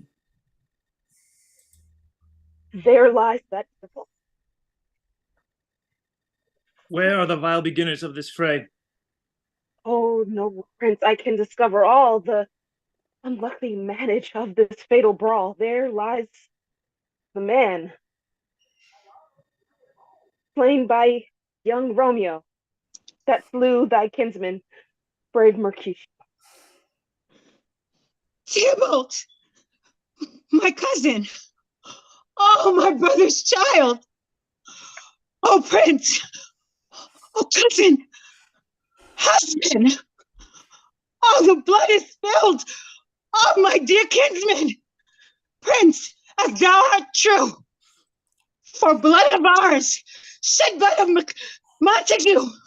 Oh, cousin! Cousin! Benvolio, who began this bloody fray? Tybalt, here slain, whose Romeo's hand did slay. Romeo, that spoke him fair, bid him bethink how nice the quarrel was, and urged withal your high displeasure. All this uttered with gentle breath, calm look, knees humbly bowed, could not take truce with the unruly spleen of Tybalt, death to peace, but that he tilts with piercing steel at bold Mercutio's breast, who all as hot turns deadly, point to point, and with martial scorn, with one hand beats cold death aside, and with the other sends it back to Tybalt, whose dexterity retorts it. Romeo, he cries aloud, hold, friends, part!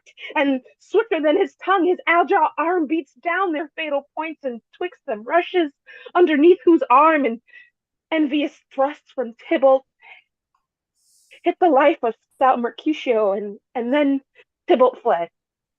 But by and by comes back to Romeo, who had but newly entertained revenge, and they go like lightning, for ere I could draw it apart them was stout Tybalt slain, and as he fell, did Romeo turn and fly.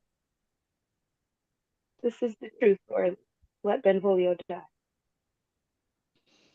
He is a kinsman to the Montague. Affection makes him false. He speaks not true. Some 20 of them fought in a back strife, and all those 20 could but all kill but one life. I beg for justice, which thou, prince, must give. Romeo slew Tybalt. Romeo must not live. Romeo slew him, he slew Mercutio. Who now the price of his dear blood doth owe? Not Romeo, prince. He was Mercutio's friend. His fault concludes but what the law should end, the life of Tybalt. And for that offense, immediately do we exile him hence.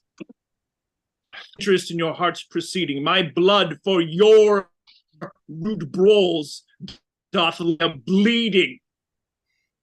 But I'll immerse you with so strong a fine that you shall repent the loss of mine. I will be deaf to pleading and excuses. nor tears, nor prayers shall purchase out abuses. Therefore use none. Let Romeo hence in haste, else when he is found, that hour is his last. Bear hence this and attend our will. Mercy but murders, pardoning those that kill.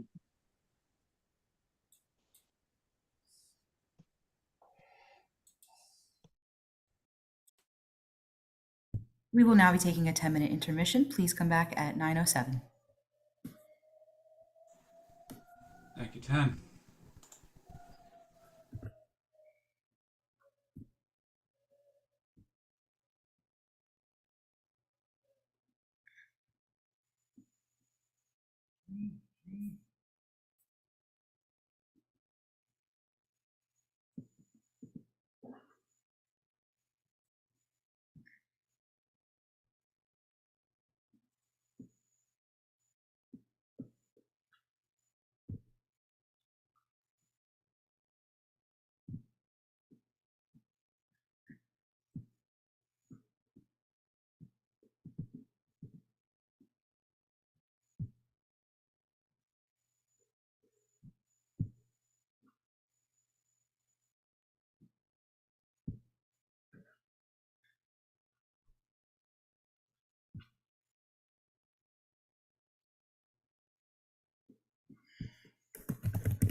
Gallop apace, you fiery-footed steeds, towards Phoebus' lodging.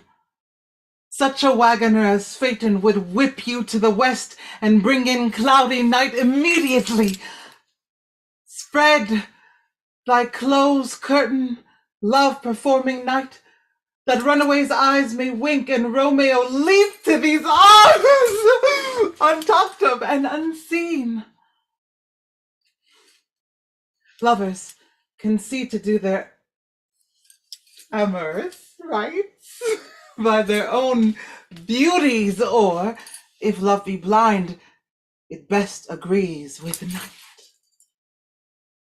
Come, civil night! Thou silver-suited matron, all in black, and learn me how to lose a winning match, played for a pair of stainless maidenhoods. Put my unmanned blood, bathing in my cheeks with thy black mantle, till strange love grow bold. Think true love acted simple modesty. Come, night! Come, Romeo. Come, thou day in night, for thou wilt lie upon the wings of night, wider than new snow upon a raven's back. Come, gentle night. Come, loving black-browed night. Give me my Romeo, and when I shall die, take him and cut him out like little stars, and he will make the face of heaven so fine that all the world will be in love with night and pay no worship to the garish sun. Oh! I have bought the mansion of a love, but not possessed it. And though I am sold, not yet enjoyed. So tedious is this day, as is the night before some festival to an impatient child that hath new robes and may not wear them. Oh! Here comes my nurse, and she brings news in every tongue that speaks, but Romeo's name speaks heavenly eloquence. Now, nurse, what news? What hast thou there? The cords that Romeo bid thee fetch? Aye. The cords. I me! What news? Why dost thou wring thy hands? Oh, where a day. He's dead. He's dead. He's dead. We are undone, lady. We are undone. Alack, the day he's gone. He's killed. And he's dead. Can heaven be so envious? Romeo can, though heaven cannot. Oh, Romeo. Romeo. Whoever would have thought it? Romeo! What devil art thou that dost torment me thus? This torture should be roared in dismal hell! Hath Romeo slain himself? Say thou but I and that bare vowel, I shall poison more than do the death-darting eye of cockatrice. I am not I, if there be such an eye, or those eyes shut that makes the answer I, if he be slain. Say I, or if not, no. Brief sounds determine my weal or woe. I saw the wound. I saw it with mine eyes. God save the mark. Here, on his manly breast, a piteous course, a bloody, piteous course. Pale, pale as ashes, all bedaubed in blood, all in gore, blood. I swooned at the sight.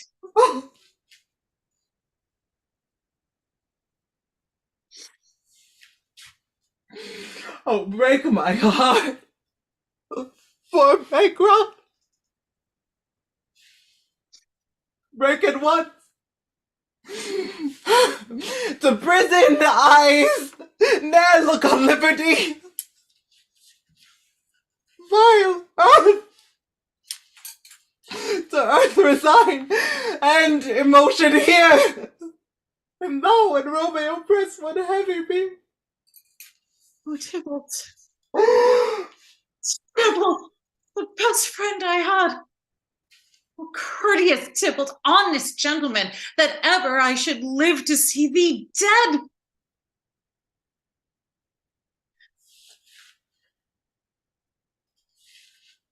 What storm is this that blows so contrary?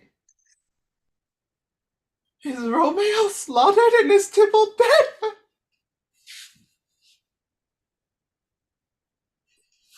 My dearest cousin and my dear lord! Dreadful trumpet, sound the general doom, for who is living if those two are gone? Tybalt is gone, and Romeo is banished. Romeo that killed him, he is banished. Oh God. It did. Did Romeo's hand shed Tybalt's blood? It did. It did. Alas, the day it did. O serpent heart, hid with the flowering face, did ever dragon keep so fair a cane? Beautiful tyrant, fiend angelical, dove-feathered raven, wolfish ravening lamb, despise its substance of divinest show, just opposite to what thou justly seemest. A damned saint and honorable villain. O nature! What hadst thou to do in hell when thou didst devour the spirit of a fiend in mortal paradise of such sweet flesh? Was ever book containing such vile matter so fairly bound? Oh, that deceit should dwell in such a gorgeous palace. There is no trust. There is no faith, no honesty in men. All perjured, all forsworn, all not, all dissemblers. Where's my men? Give me some aquavite. These griefs, these woes, these sorrows make me old. Shame, come to Romeo.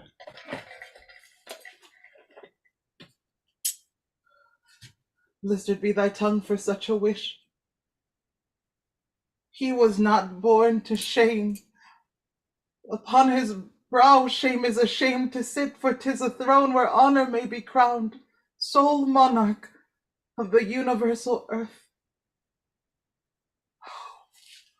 What a beast was I that chided him. Will you speak well of him that killed your cousin?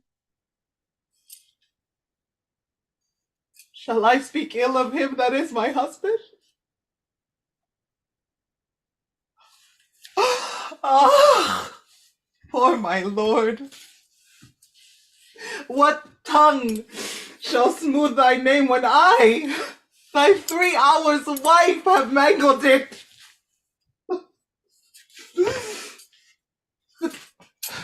But wherefore, villain, didst thou kill my cousin? That villain cousin would have killed my husband. Back, foolish tears. Back to your native spring. Your tributary drops belong to woe, which you mistaking offer up to joy. My husband lives. That Tybalt would have slain. And Tybalt's dead that would have slain my husband. All this is comfort. Wherefore weep I then? Some word there was, worser than Tybalt's death, that murdered me. I would forget it fain, but oh, it presses to my memory like damned guilty deeds to sinners' minds. Tybalt is dead, and Romeo banished. That banished, that one word, banished, hath slain 10,000 Tybalts. Tybalt's death was woe enough if it had ended there, or if sour woe delights in fellowship, and needly will be ranked with other griefs, why, followed not when she said Tybalt's dead. Thy father, or thy mother, nay, or both, which modern lamentation might have moved, with a rearward following Tybalt's death, Romeo is banished to speak. That word is father, mother, Tybalt, Romeo, Juliet, all slain, all dead. Romeo is banished. There is no end, no limit, measure bound in that word's death. No words can that woe sound. Where is my father and my mother nursed? Weeping and wailing over Tybalt's corse. Will you go to them? I will bring you thither. Wash they his wounds with tears? Mine shall be spent when theirs are dry for Romeo's banishment.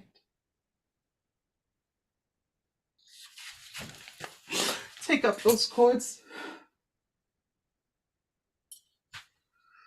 Poor ropes. You are beguiled, both you and I, for Romeo is exiled.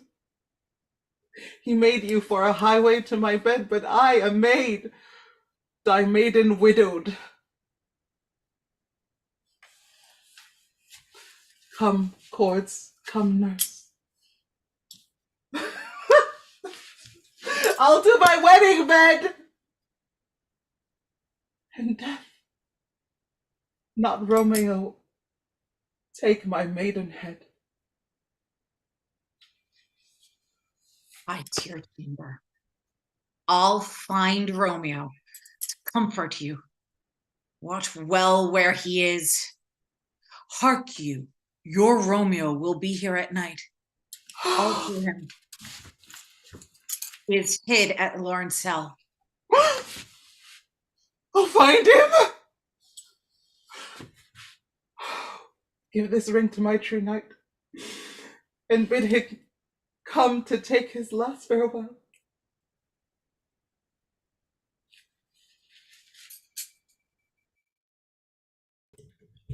Romeo, come forth, thou fearful man. Affliction is enamoured of thy parts, and thou art wedded to calamity.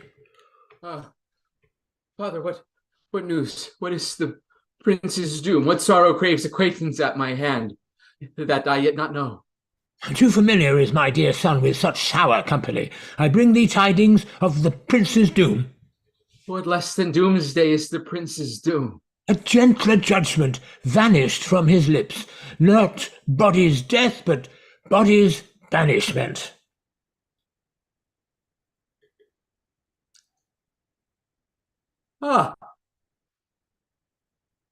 Banishment. Be merciful, say death. For exile hath more terror in his look, much more than death. Do not say banishment. Here from Verona thou art banished. Be patient, for the world is broad and wide. Whoa, there is no world without Verona walls. purgatory, torture, hell itself, hence banished is banished from the world. The world's exile is death, and banished is death, mistermed, calling death banished. Thou cutt'st off my head with a golden axe, and smilest upon the stroke that murders me. Oh, deadly sin, oh, rude unthankfulness! Thy fault our law calls death, but the kind prince, taking thy part, hath rushed aside the law, and turned that black word death to banishment. This is dear mercy, and thou seest it not. 'Tis torture and not mercy. Heaven is here, where Juliet lives, and every cat and dog and little mouse, every unworthy thing live here in heaven, and may look on her. But Romeo may not. More validity, more honorable state, more courtship lives in carrion flies than Romeo in my scenes on the white wonder of dear Juliet's hand, and steal immortal blessing from her lips, who even in pure and vestal modesty still blush, as thinking on still own kisses sin. But Romeo may not. He is banished.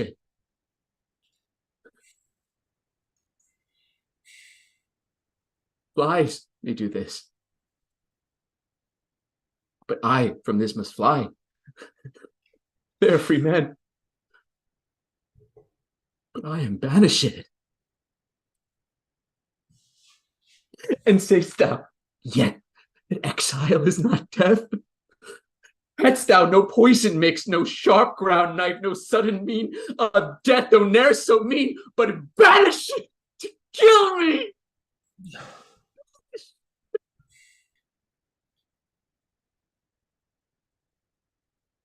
Oh, friar, the damned use that word in hell.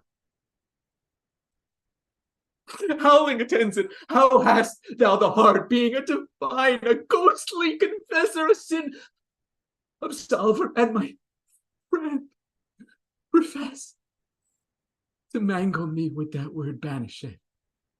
Thou fond mad man, hear me a little speak. Oh, no. Now thou wilt speak again of banishment. I'll give thee armour to keep off that word, adversity's sweet milk, philosophy, to comfort thee, though thou art banished. Yet banished, hang up philosophy!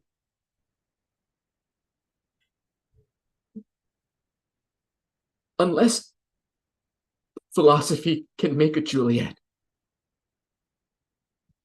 Displant a town, reverse a prince's doom, it helps not, it prevails not. Talk, Oh, no. then I see a madman have no ears.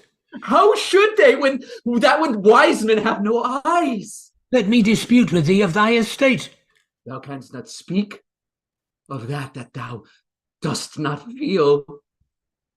Wert thou as young as I, Juliet thy love, an hour but married, Tybalt murdered, doting like me, and like me banishing, then mightst thou speak, and mightst thou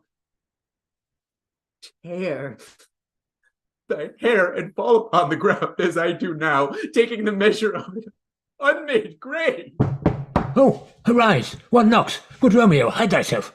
Oh, not I, unless the breath of heart-sick groans mist-like enfold me from the search of eyes. Hark, how they knock. Who's there? Romeo, arise, thou wilt be taken. Stay a while. Stand up. Run to my study. By and by, God's will, what simpleness is this? I come. Who knocks so hard? Whence come you? What's your will? Let me come in, and you shall know my errand. I come from Lady Juliet. Oh, welcome then. Oh, holy friar. Oh, tell me, holy friar, where's my lady's lord? Where's Romeo? There on the ground. with his own tears made drunk. Oh, he is even in my mistress's case, just in her case. Oh, woeful sympathy, piteous predicament.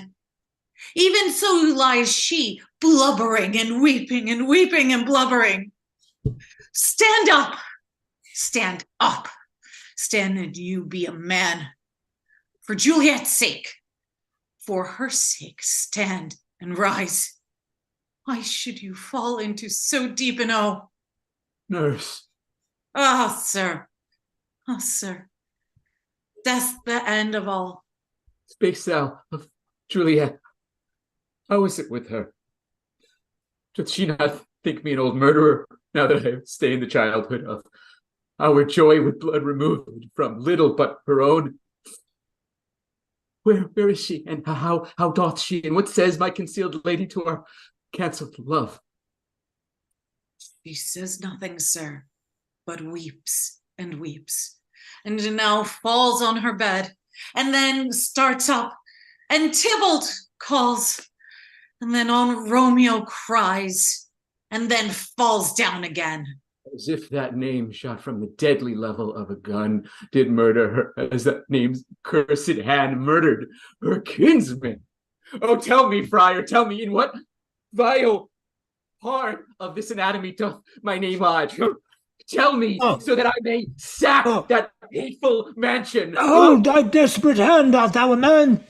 Thy form cries out thou art, thy tears are womanish, thy wild acts denote the unreasonable fury of a beast. Unseemly woman in a seeming man. Oh, an ill-beseeming beast in seeming both. Thou hast amazed me. By my holy order, I thought thy disposition better tempered. Hast thou slain Tybalt? Wilt thou slay thyself and slay thy lady that in thy life lives by doing damned hate upon thyself? Why railest thou on thy birth, the heaven and earth, since birth and heaven and earth, all three do meet in thee at once, which thou at once wouldst lose? Fie, fie, thou shamest in thy shape, thy love, thy wit, which like a usurer unboundest in all, and usest none but that true use indeed, which should bedeck thy shape, thy love, thy wit, thy noble shape is but a form of wax, digressing from the valour of a man. Thy dear love sworn but hollow perjury, killing that love which thou hast vowed to cherish. Thy wit, that ornament to shapen love, misshapen in the conduct of them both, like powder in the skilless shoulder's fast, is set afire by thine own ignorance, and thou dismembered with thine own defence. What? Rouse thee, man. Thy Juliet is alive, for whose dear sake thou wast but lately dead. There art thou happy. Tybalt would kill thee, but thou slewest Tybalt. There art thou happy. The law that threatened death becomes thy friend and turns it to exile. There art thou happy.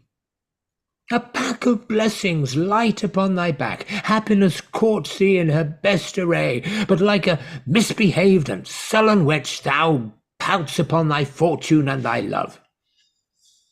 Take heed, for such die miserable. Go, get thee to thy love, as was decreed, ascend her chamber, hence and comfort her. But look thou stay not till the watch be set, for then thou canst not pass to Mantua, where thou shalt live till we can find a time to blaze your marriage, reconcile your friends, beg pardon of the prince, and call thee back with 20,000 times more joy than thou wentst forth in lamentation. Go before, nurse, commend me to thy lady, and bid her hasten all the house to bed, which heavy sorrow makes them apt unto. Romeo is coming. Oh, Lord, I could have stayed here all the night to hear good counsel. Oh, what learning is! My lord, I'll tell my lady you will come. Do so, and bid my sweet prepare to chide. Here, sir. A ring she bade me give you, sir. Hie you, make haste, for it grows very late.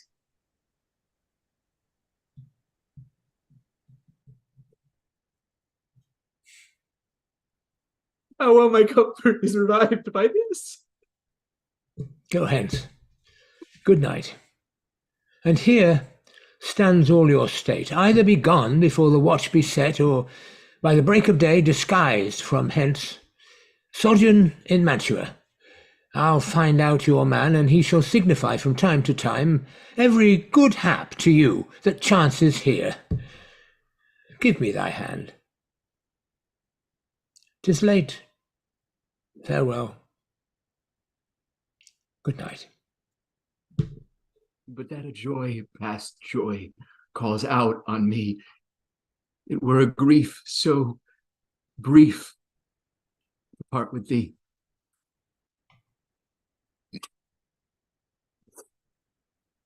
Farewell.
Things have fallen out, sir, so unluckily that we've had no time to move our daughter.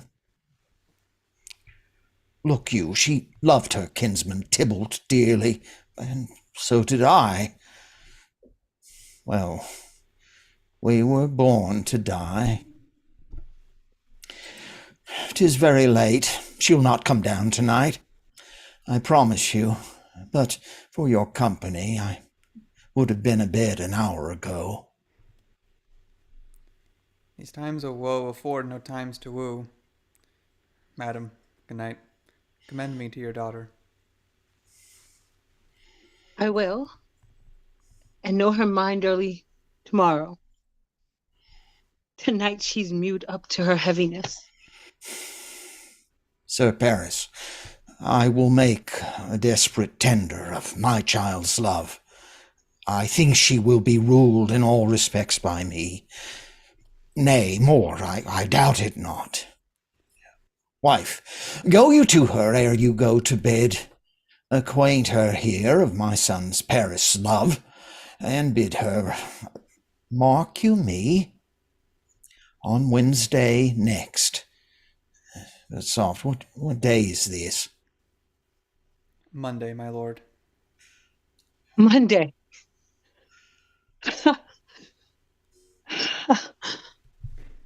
Well, Wednesday is too soon. Or Thursday, let it be. Or Thursday, tell her. She shall be married to this noble earl. Will you be ready? Do you like this haste? We'll keep no great ado, a friend or two. For hark you, Tybalt being slain so late, it may be thought we held him carelessly, being our kinsman, if we revel much. Therefore we'll have some half a dozen friends, and there an end. But what say you to Thursday? My lord, I would that Thursday were tomorrow. Well, get you gone. Thursday be it, then. Go you to Juliet ere you go to bed. Prepare her, wife, against this wedding day.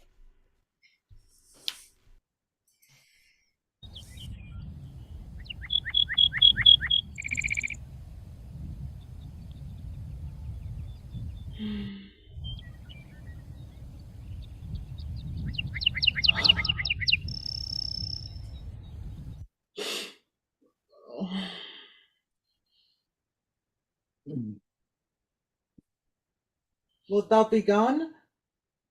It is not yet near day. It was the nightingale, not the light that pierced the fearful hull of thine ear.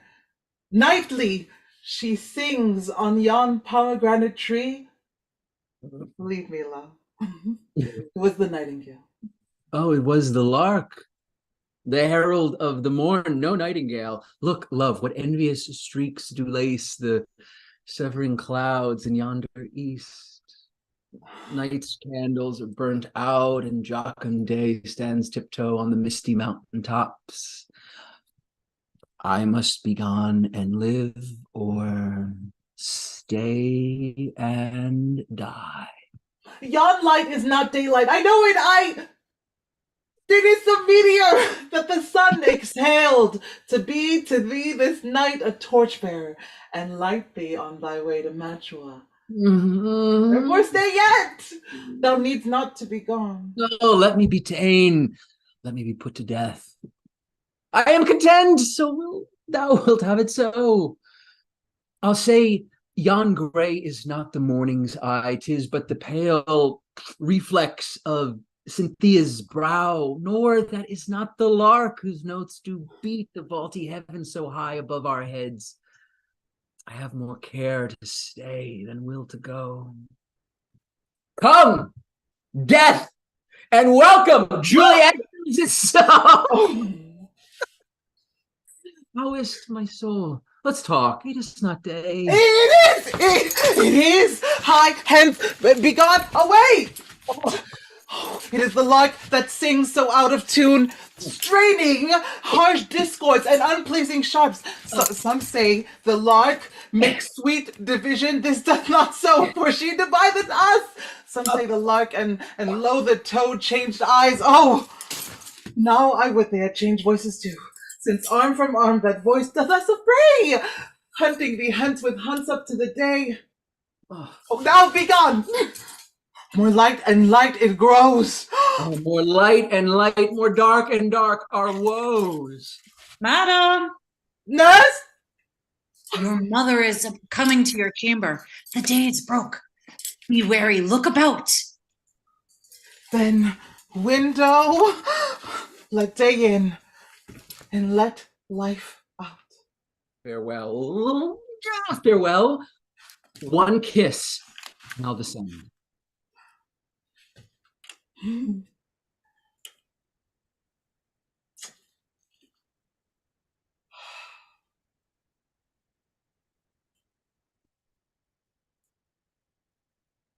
Art thou gone so? Love, lord, husband, friend, I must hear from thee every day in the hour, for in a minute there are many days. Oh, by this count I shall be much in years ere I again behold my Romeo. Farewell. I will omit no opportunity that may convey my greetings, love, to thee. Oh, thinkst thou we shall ever meet again? I doubt it not, and all these woes shall serve for sweet discourses in our time to come. Oh God! I have an ill divining soul. Methinks I see thee now. Thou art so low as one dead in the bottom of a tomb. Either my eyesight fails or thou lookest pale. Oh, and trust me, love, in my eye, so do you.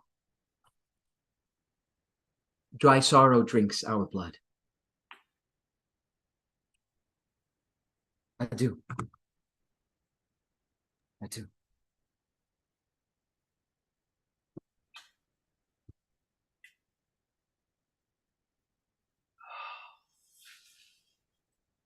Oh, fortune, fortune. All men call thee fickle. If thou art fickle, what dost thou with him that is renowned for faith? Be fickle, fortune, for then I hope thou wilt not keep him long, but send him back.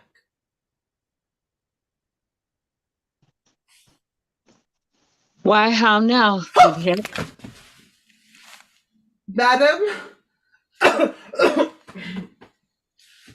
I am not well. Evermore weeping for your cousin's death? What wilt thou wash him from his grave with tears?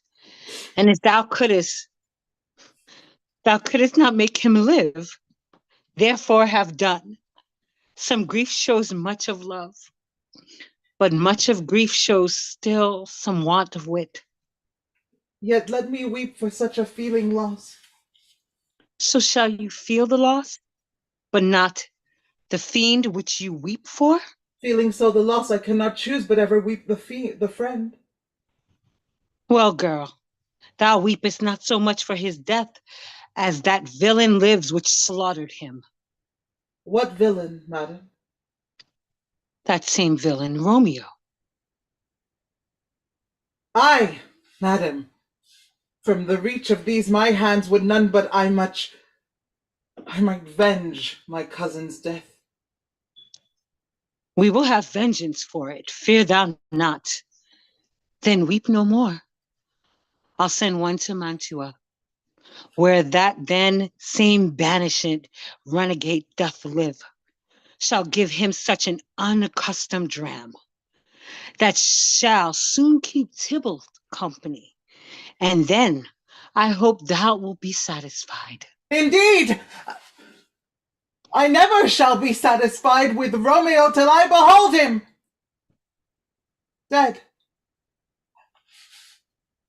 Is my poor heart so for a kinsman vexed? Madam, if you could find out but a man to bear a poison, I would temper it, that Romeo should, upon receipt thereof, soon sleep in quiet. Oh, how my heart abhors to hear him named, and cannot come to him to wreak the love I bore my cousin upon his body that hath slaughtered him. Found thou the means, and I'll find such a man. But now I'll tell thee joyful tidings, girl. And joy comes well in such a needy time. What are they, beseech your ladyship? Well, thou hast a careful father, child. One who, to put thee through thy heaviness, have sorted out a sudden day of joy, that thou expect not, nor I looked not for. Madam, in happy time. What day is that? Marry, my child. Early next Thursday morn, the gallant, young, and noble gentleman, the County Paris, at St. Peter's Church, shall happily make thee a joyful bride. Now, by St. Peter's Church, and Peter too, he shall not make me there a joyful bride. I wonder at this haste that I must wed ere he that should be husband comes to woo. I pray you, tell my lord and father, madam, I will not marry yet. And when I do, I swear it shall be Romeo, whom you know I hate, rather than Paris. These are news indeed. Here comes your father. Tell him so yourself and see how he will take it at your hands. When the sun sets, the earth doth drizzle dew. Before the sunset of my brother's son, it rains downright. How now? A conduit, girl? What? Still in tears? How now, wife? Have you delivered to her our decree? Aye, sir, but she will have none. She gives you her thanks. I would the fool were married to her grave. Soft. Take me with you. Take me with you, wife. How? Will she none? Doth she not give us thanks? Is she not proud? Does she not count her blessed, unworthy as she is, that we have wrought so worthy a gentleman to be her bridegroom? Not proud you have, but thankful that you have. Proud can I never be of what I hate, but thankful even for hate that is meant love. How? Chopped logic? What is this? Proud, and I thank you, and I thank you not, and yet not proud?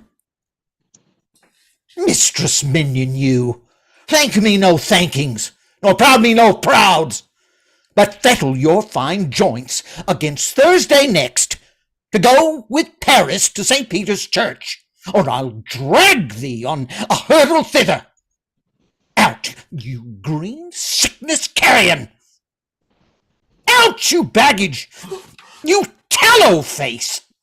Fie, what, are you mad? Good father, I beseech you on my knees, hear me with patience, but to speak a word. Hang thee, young baggage, disobedient wretch! I tell thee what, get thee to the church a Thursday, or never after look me in the face. Speak not, reply not, do not answer me. My fingers itch. Wife, we scarce thought us blessed that God had lent us but this only child, but now I see this one is one too much, and that we have a curse in having her. Out on her, Hilding! God in heaven bless her! You are to blame, my lord, to rate her so. Hold your tongue. I speak no treason. Peace, you mumbling fool! Utter your gravity o'er some gossip bowl, for here we need it not. You are too hot. God's bread, it makes me mad. Day, night, hour, tide, time, work, play, alone, in company, still my care hath been to have her matched. And having now provided a gentleman of noble parentage, of fair domains, youthful and nobly lined, stuffed, as they say, with honorable parts, proportioned as one thought would wish a man, and then to have a wretched, puling fool, a whining mammet, in her fortune's tender, to answer, I'll not wed, I cannot love, I am too young, I pray you pardon me. But an you will not wed, I'll pardon you. Graze where you will, you shall not house with me. Look to it. Think on't. I do not use to jest. Thursday is near. Lay hand on heart. Advise. And you be mine, I'll give you to my friend. and you be not, hang, beg, starve, die in the streets, for by my soul I'll ne'er acknowledge thee, nor what is mine shall never do thee good. Trust to't, bethink you, I'll not be forsworn.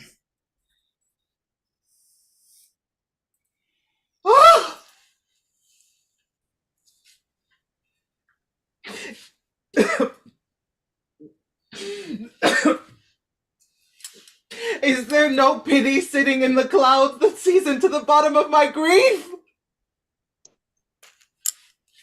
Oh, sweet, my mother, cast me not away.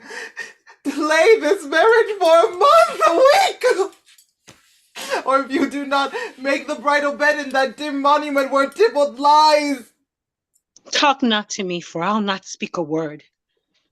Do as thou wilt, for I have done with thee.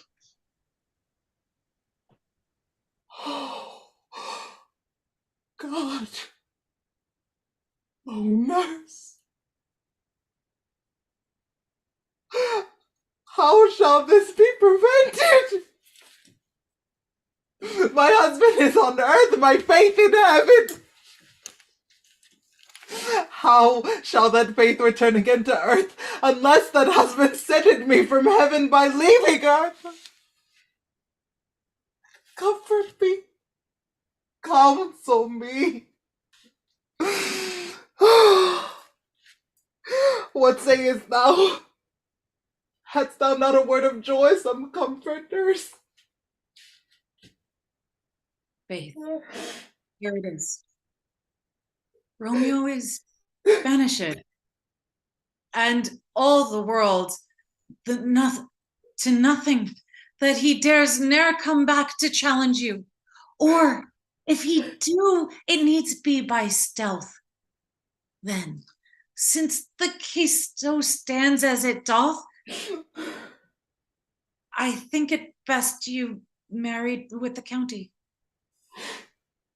Oh, he's a lovely gentleman. Romeo's a dishclout to him, an eagle, madam. Have not so green, so quick, so fair an eye as Paris hath. Beshrew my very heart. I think you are happy in this second match. I think, for it excels your first, or if it did not, your first is dead, or 'twere as good he were, as living here and you no use of him.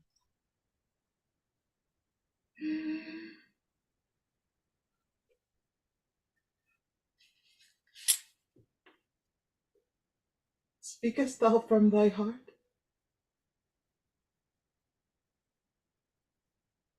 And from my soul too, else beshrew them both. Amen. What?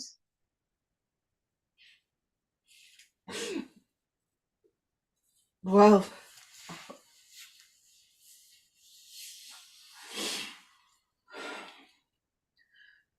thou hast comforted me marvelous much. Go in and tell my lady I am gone, having displeased my father to Florence to make confession and to be absolved. Mary, I will. And this is wisely done.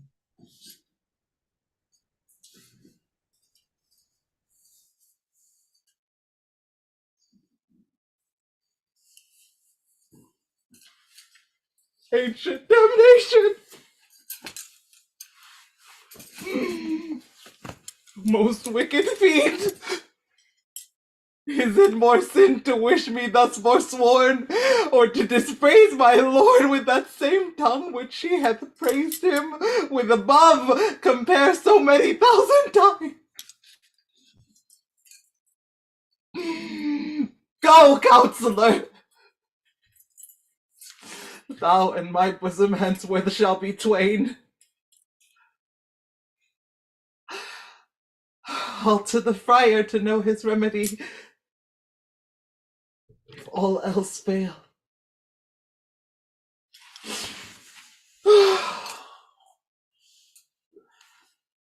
Myself have power to die.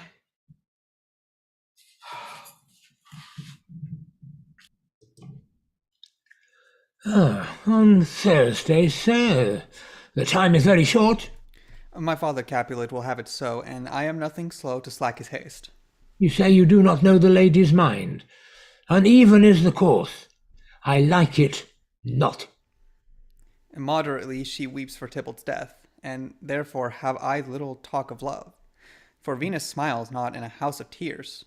Now, sir, her father counts it dangerous that she do give her sorrow so much sway, and in his wisdom hastes our marriage, to stop the inundation of her tears, which, too much minded by herself alone, may be put from her by society. Now, do you know the reason of this haste? Look, sir, here comes the lady toward my cell. Happily met, my lady and my wife. That may be, sir, when I may be a wife. That must be, love, on Thursday next. What must be shall be. That's a certain text. Come you to make confession to this father? To answer that, I should confess to you. Do not deny him that you love me. I will confess to you that I love him. So will you, I am sure, that you love me. If I do so, it will be of more price being spoke behind your back than to your face. Poor soul, thy face is much abused with tears. The tears have got small victory by that, for it was bad enough before their spite. Thou wrongst it more than tears with that report. That is no slander, sir, which is a truth. And what I spake it to my face. Thy face is mine, and thou hast slandered it. It may be so, for it is not mine own. Are you at leisure, Holy Father, now, or shall I come to you at evening mass? Oh, my leisure serves me, pensive daughter. Now, my lord, we must entreat the time alone. God shield I should disturb devotion. Juliet, on Thursday early will I rouse you. Till then, adieu, and keep this holy kiss. Oh, shut the door, and when thou hast done so, come, weep with me, past hope, past care, past help. Oh, Juliet, I already know thy grief. It strains me past the compass of my wits. I hear thou must, and nothing may prorogue it, on Thursday next be married to this county. Tell me not, friar, that thou hearest of this, unless thou tell me how I may prevent it. If in thy wisdom thou canst give no help, do thou but call my resolution wise, and with this knife I will help it presently. No. God joined my heart and Romeo's, thou our hands, and ere this hand by thee to Romeo sealed shall be the label to another deed, or my true heart with treacherous revolt turn to another. This shall slay them both. Therefore, out of thy long experience time, give me some present counsel, or behold, twixt my extremes and me this bloody knife shall play the umpire, arbitrating that which the commission of thy years and art could to no issue of true honor bring.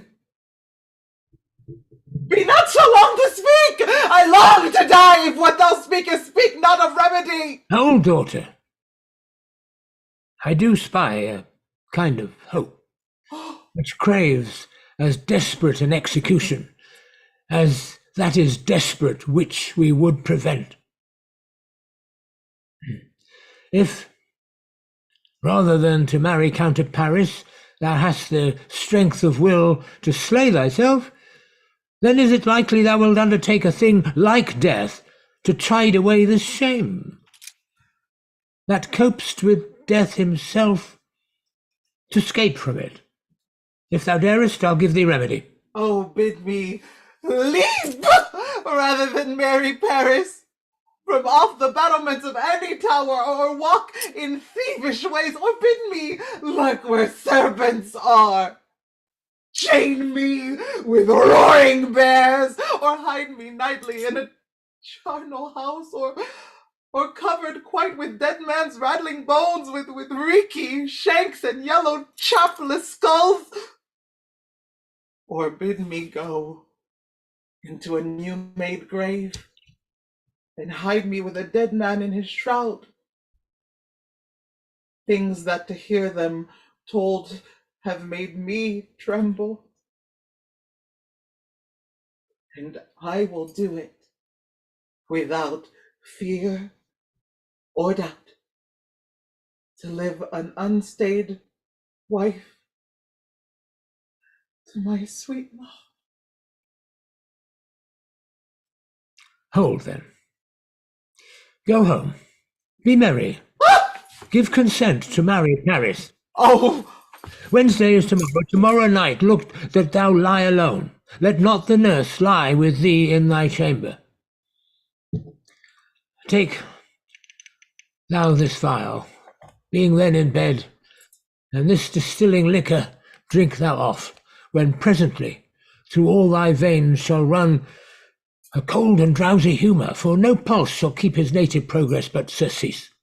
No warmth, no breath shall testify thou livest.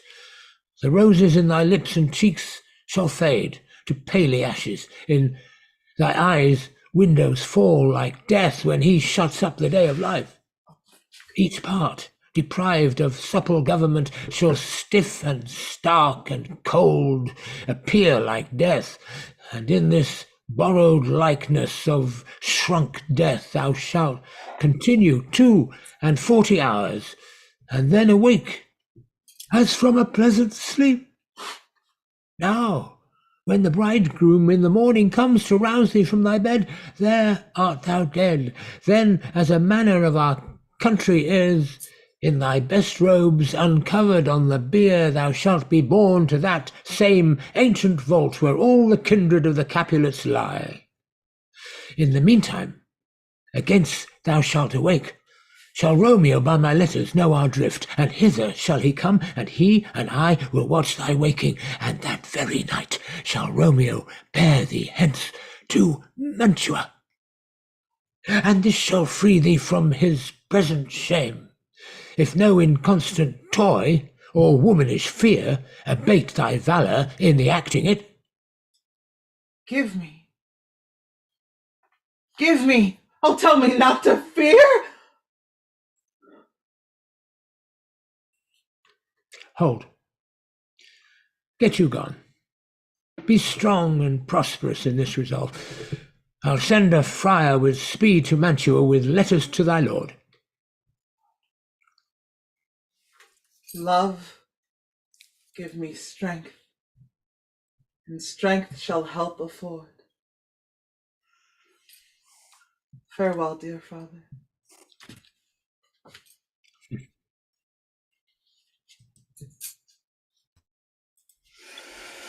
So many guests invite as here are writ. Sirrah, go hire me 20 cunning cooks. Well, you shall have none ill, sir, for I'll try if they can lick their fingers. How canst thou try them so? Oh, marry, sir, 'tis an ill cook that cannot lick his own fingers. Therefore, he that cannot lick his fingers goes not with me. Go, be gone. We shall be much unfurnished for this time. What, is my daughter gone to Friar Lawrence? Aye, forsooth. Well, he may chance to do some good on her. A peevish, self-willed harlotry it is. See where she comes from shrift with a merry look. How now, my headstrong? Where have you been gadding?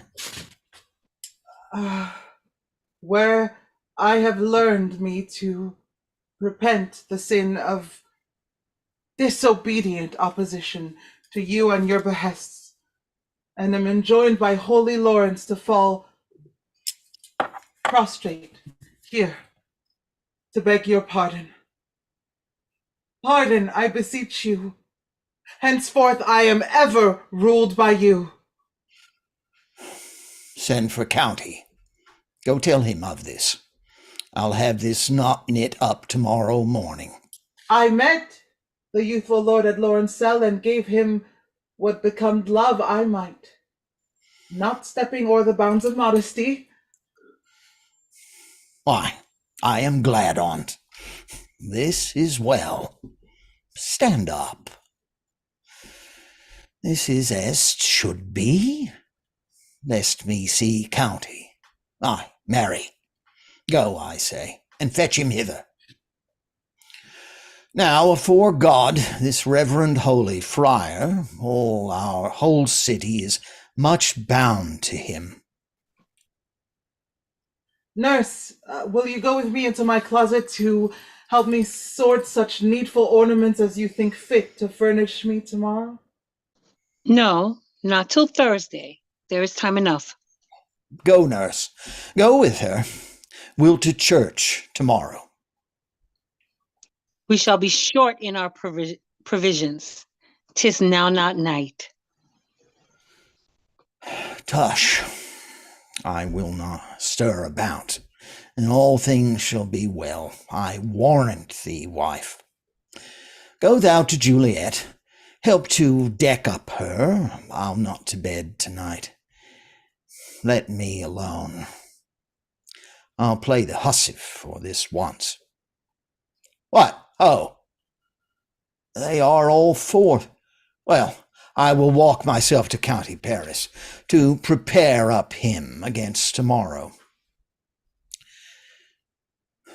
My heart is wondrous light since this same wayward girl is so reclaimed.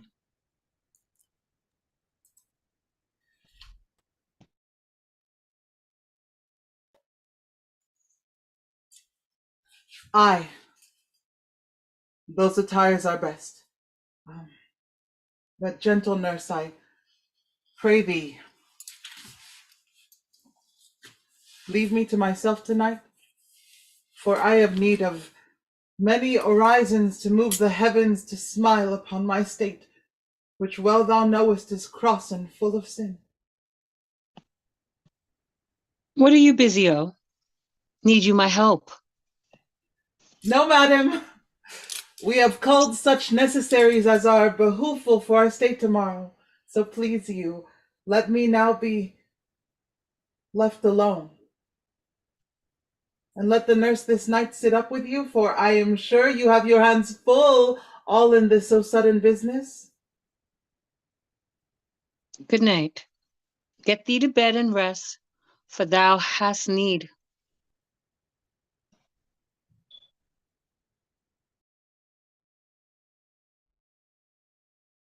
Farewell.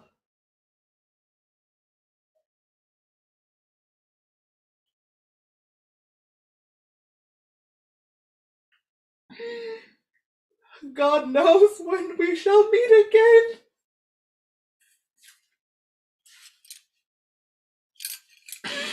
Oh, I have a faint cold fear thrill through my veins. Thou almost freezes up the heat of life. I'll call them back again to comfort me there. Oh, what should she do here? My dismal scene I needs must act alone. Come, vile. Oh, what if this mixture do not work at all? Shall I be married then tomorrow morning? No. No. This shall forbid it. Lie thou there. What if it be a poison which the fire subtly hath ministered to have me dead, lest in this marriage he should be dishonored because he married me before to Romeo?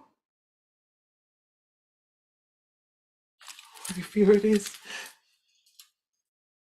And yet, methinks it is not.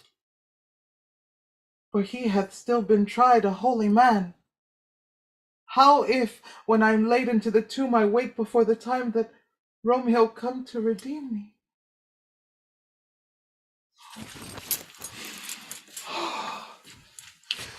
There is a fearful point. Shall I not then be stifled in the vault, to whose foul mouth no healthsome air breathes in, and then there lie and die strangled ere my Romeo comes? Or, if I live, is it not very like the horrible conceit of death and night together with the terror of the place? As in a vault, an ancient receptacle where for this many 100 years the bones of all my buried ancestors are packed. Where bloody Tybalt, yet but green in this earth, lies festering in his shroud, where, as they say, at some hours in the night spirits resort. Alack, alack! Oh! It is not like that I so early waking, what with loathsome smells and shrieks like mandrakes torn out of the earth, that living mortals hearing them run mad!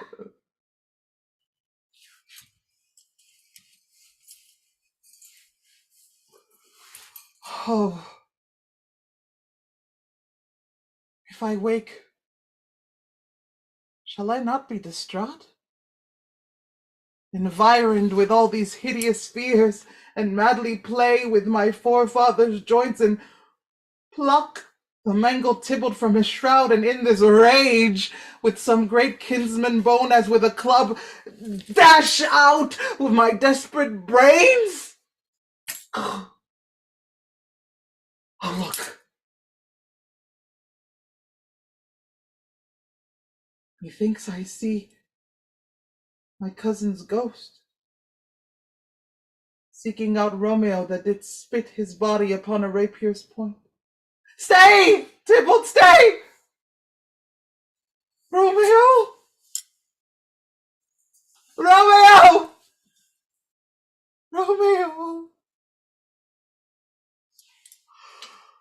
Oh, here's a drink.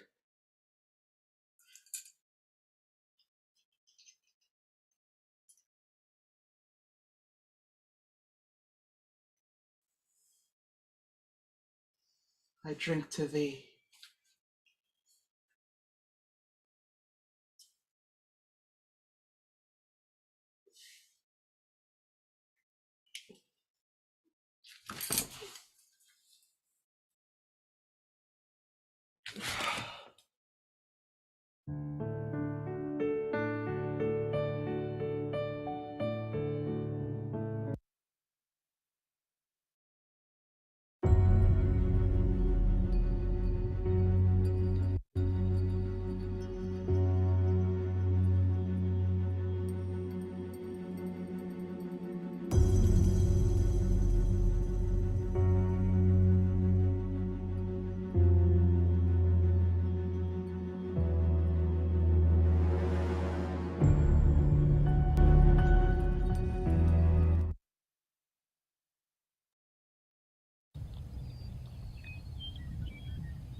Mistress!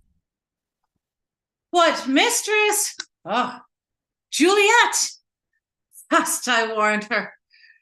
Why, my lamb, why, lady, fie, slugabug. Why, love, I say, madam, sweetheart, why, bride. Not a word? You take your pennyworths now.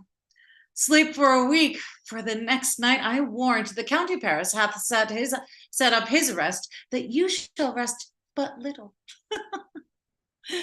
Oh, God forgive me. Marry and amen. Oh, how sound asleep she is. I must needs wake her. Madam,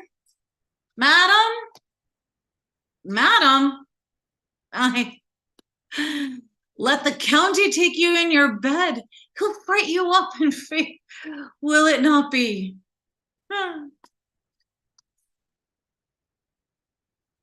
Wait, dressed and in your clothes and down again. Oh, I must needs wake you. Lady. Lady.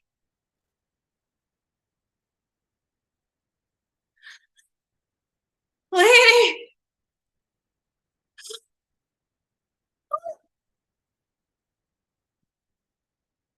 Alas. Alas, help. Help. Help. Oh, my lady's dead. Oh, where a day that ever I was born. Some aquavite, oh. My lord. My lady. What noise is here? What is the matter? Look what happened, Jenny.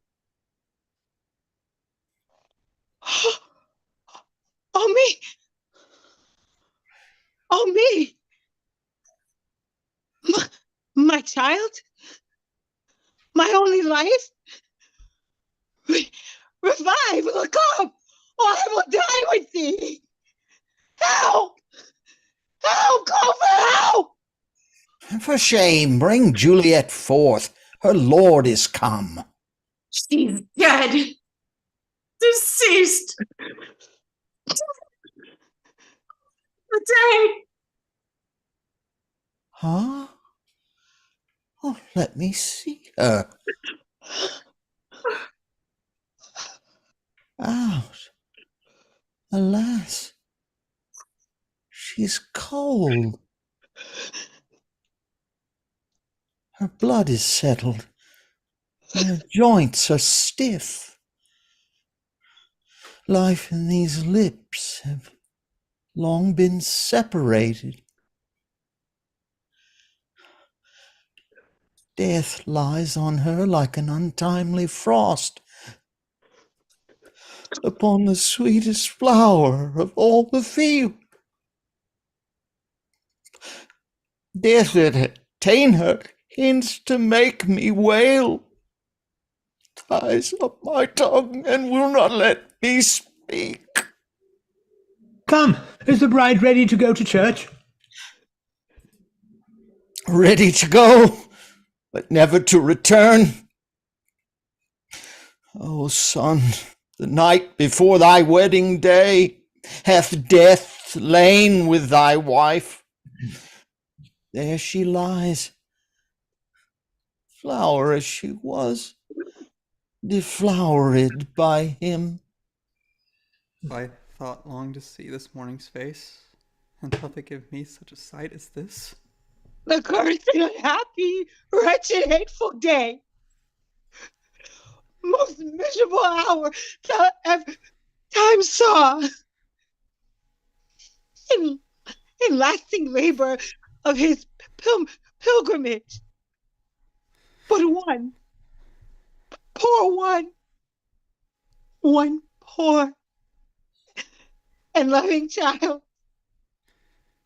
But one thing to rejoice and solace in, and cruel death have cast it from my sight. Beguiled, divorced, wronged, spited, slain.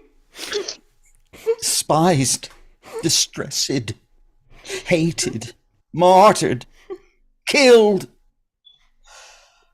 Uncomfortable time, why camest thou now to murder murder our solemnity.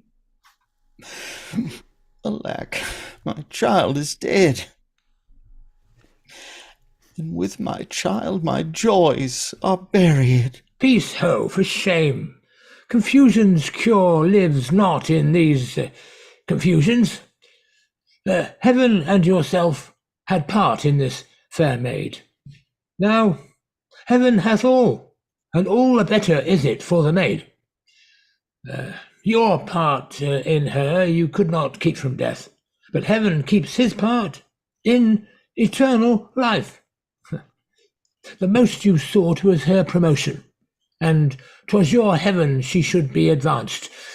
And weep you now, seeing she is advanced above the clouds as high as heaven itself? Oh, in this love you love your child so ill that you run mad, seeing that she is well. She's not well married that lives married long, but she's best married that dies married young. Dry up your tears and stick your rosemary on this fair course, and as the custom is, and in her best array, bear her to church.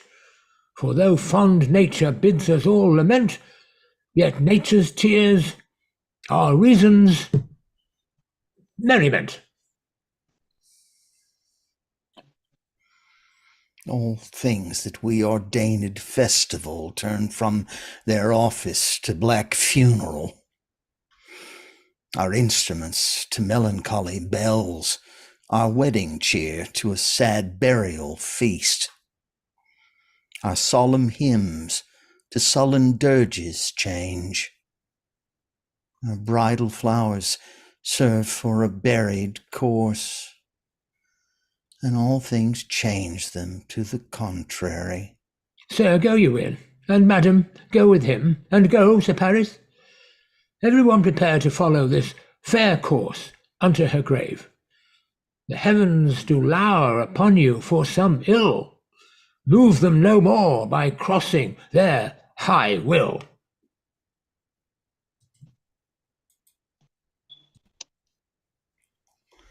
Faith, we may put up our pipes and be gone.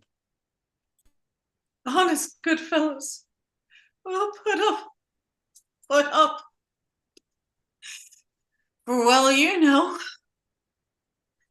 this is a pitiful case. Aye, by my troth, the case may be amended.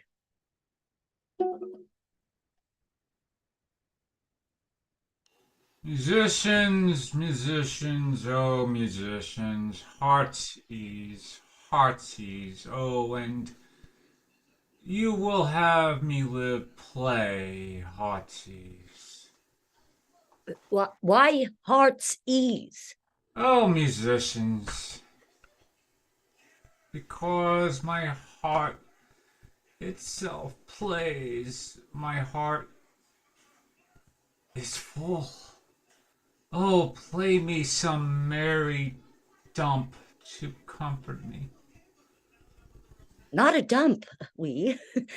'Tis no time to play now. You will not, then? No.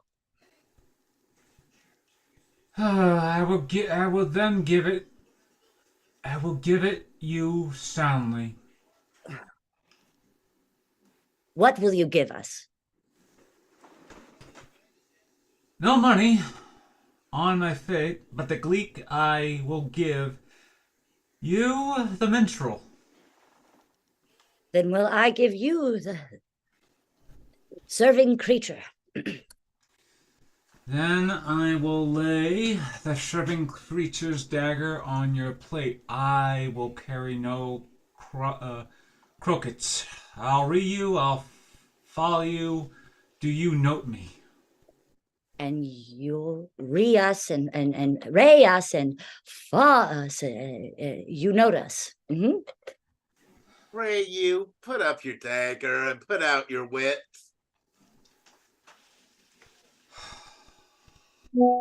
Then, at you with my wit, I will drive beat with an iron wit and put up my iron dagger. Answer me like men.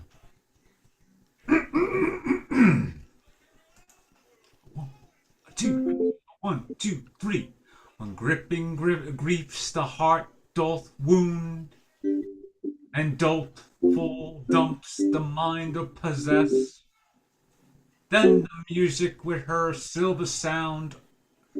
Why silver sound? Why music with her silver sound? What say you, Simon Cantling? Marry, sir, because silver hath a sweet sound. Pirates. What say you, Hugh Rebeck? I say silver sound because musicians sound for silver. Oh. Pirates, too. What say you, James Soundpost? Faith, I know not what to say. Oh, I cry for you. Mercy. You are the singer. I will say for you, it is music with her silver sound. Because musicians have no gold for sounding. What a pestilent knave is the same. Hang him, Jack. Come, we'll in here. Tarry for the mourners and stay dinner.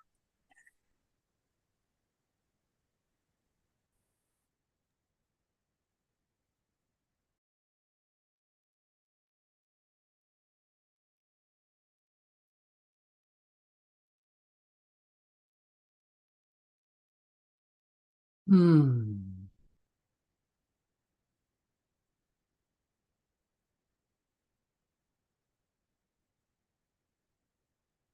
Hmm.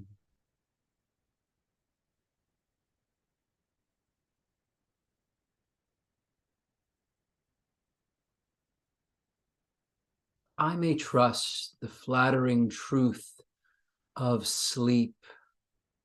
My dreams presage some joyful news at hand. My bosom's lord sits lightly in his throne, and all this day an accustomed spirit lifts me above the ground with cheerful thoughts. But I dreamt my lady came and found me dead. Strange dream that gives a dead man leave to think and breathed such life with kisses in my lips that I revived and was an emperor. Ah, me, how sweet is love itself possessed when but love's shadows are so rich in joy.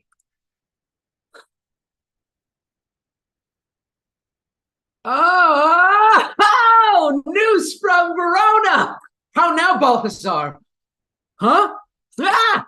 Dost thou not bring me letters from the friar? How doth my lady? Is my father well? How fares my Juliet? That I ask again, for nothing can be ill if she is well.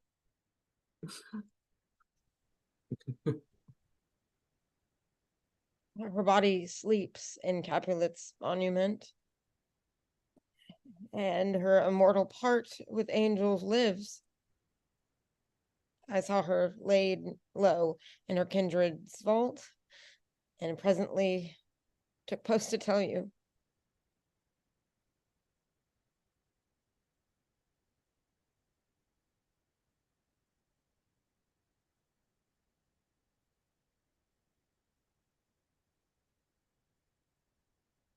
Is it even so?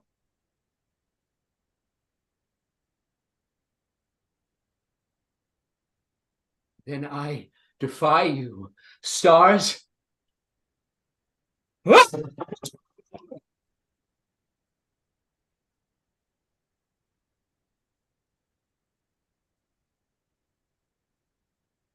Thou know'st my lodging. Get me ink and paper, and hire post horses. I will hence tonight. I do beseech you, sir, have patience. Your looks are pale and wild, and do import some misadventure. Hush, thou art deceived.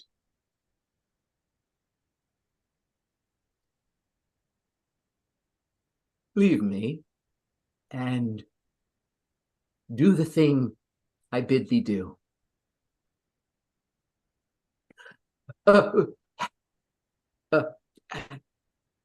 Hast no letters to me from the friar?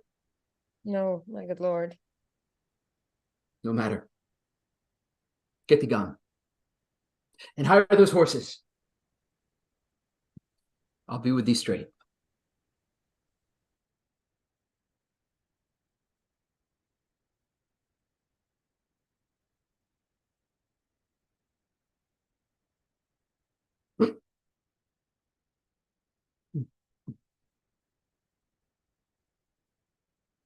Well, Juliet, I will lie with thee tonight. Let's see for means. Oh, mischief, thou art swift to enter in the thoughts of desperate men.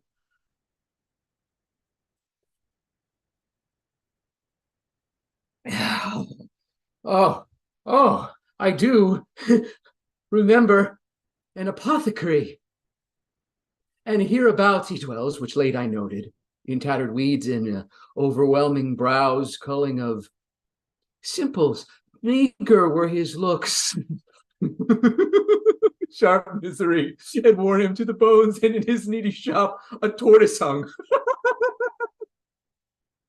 an alligator stuffed, and other skins of ill-shaped fishes. And about his shelves, a beggarly account of empty boxes, green earthen pots, bladders, and musty seeds, remnants of packed thread, and old cakes of roses were thinly scattered to make up a show. Noting this penury, to myself I said, and if a man did need a poison now, whose sale is present death in Mantua, here lives a caitiff wretch that would sell it.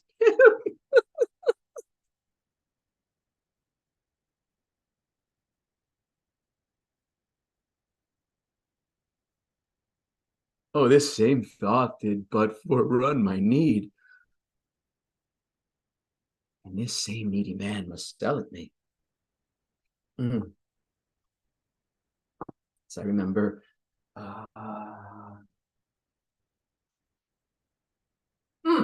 this should be the house.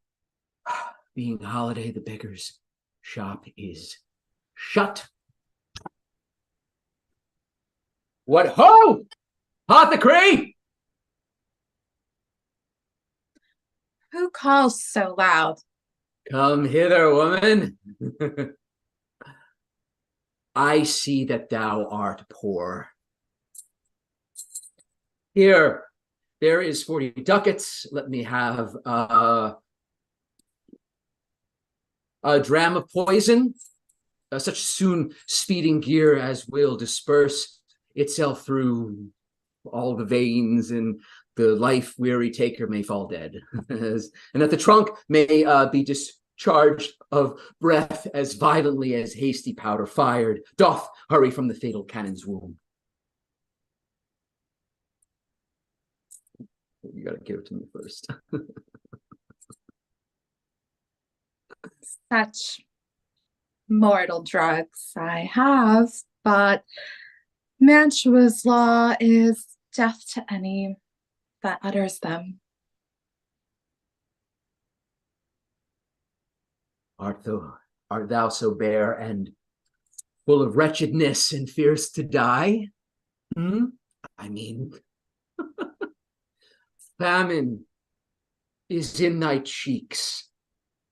Need and oppression starvest in thy eyes, contempt, and beggary hangs upon thy back. The world is not thy friend, not the world's law. The world affords no law to make thee rich. Then be not poor, but break it and take this. My poverty, but not my will, consents. I pay thy poverty and not thy will.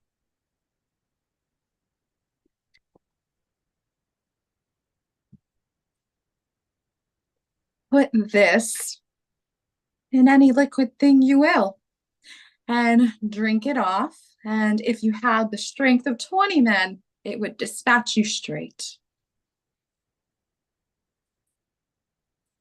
There is thy gold. Worse poison to men's souls doing more murder in this loathsome world than these poor compounds that thou mayst not sell. I sell thee poison. Thou hast sold me none.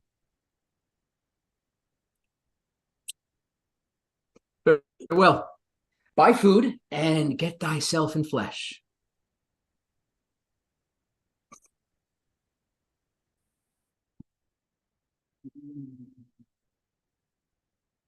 Come, cordial, and not poison.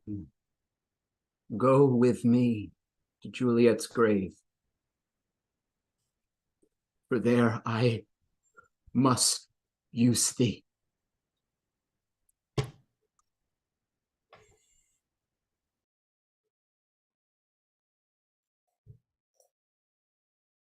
Holy Franciscan friar, brother, ho! Oh, this should be the voice of Friar John. Welcome from Mantua. What says Romeo? Or if his mind be writ, give me his letter. Going to find a barefoot brother out, one of our order to associate me, here in this city visiting the sick, and finding him the searchers of the town, suspecting that we both were in a house where the infectious pestilence did reign, sealed up the doors and would not let us forth, so that my speed to Mantua there was stayed. Who bear my letter, then, to Romeo? I could not send it. Here it is again. Oh. Nor get a messenger to bring it thee, so fearful were they of infection.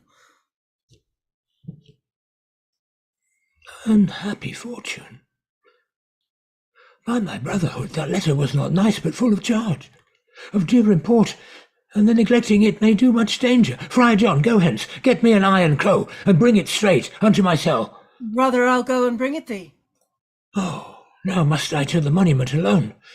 With this 3 hours will fair Juliet wake. She will beshrew me much that Romeo hath had no notice of these accidents.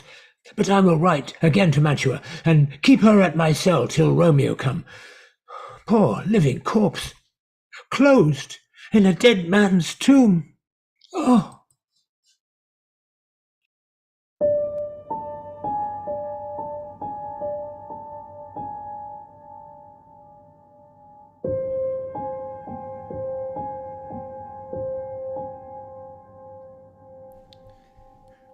Give me that torch, boy. Hence and stand aloof. Yet put it out, for I would not be seen. Under yon yew trees lay thee all alone, holding thy ear close to the hollow ground. So shall no foot upon the churchyard tread, being loose, affirm with digging up of graves, but thou shalt hear it. Whistle then to me as signal that thou hearest something approach. Give me those flowers. Do as I bid thee. Go. I am almost afraid. Stand alone. Here. In the churchyard.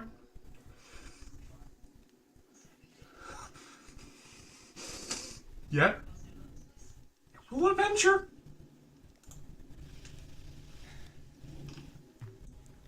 Sweet flower, with flowers thy bridal bed I strew. Oh, woe thy canopy is dust and stones.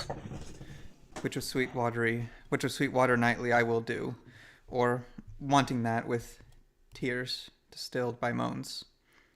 The obsequies that I for thee will keep nightly shall be to strew thy grave and weep. What ho! What man gives warning something doth approach? What cursed foot wanders this way tonight to cross my obsequies and true love's right? What, with a torch? Muffle me, night, a while.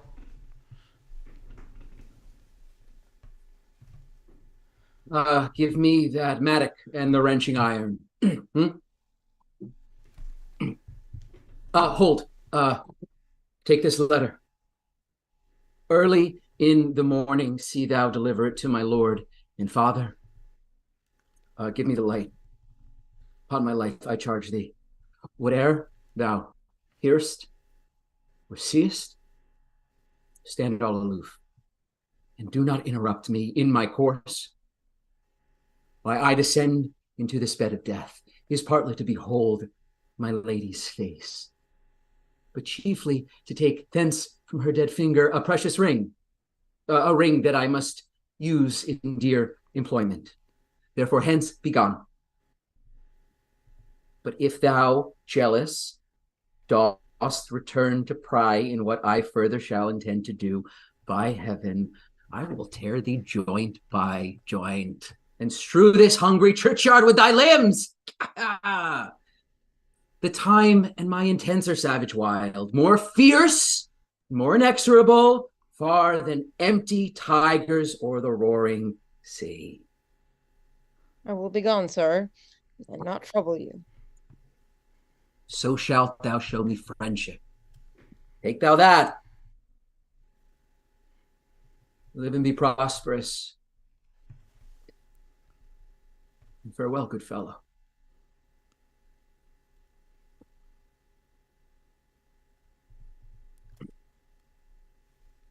Ah! Ah!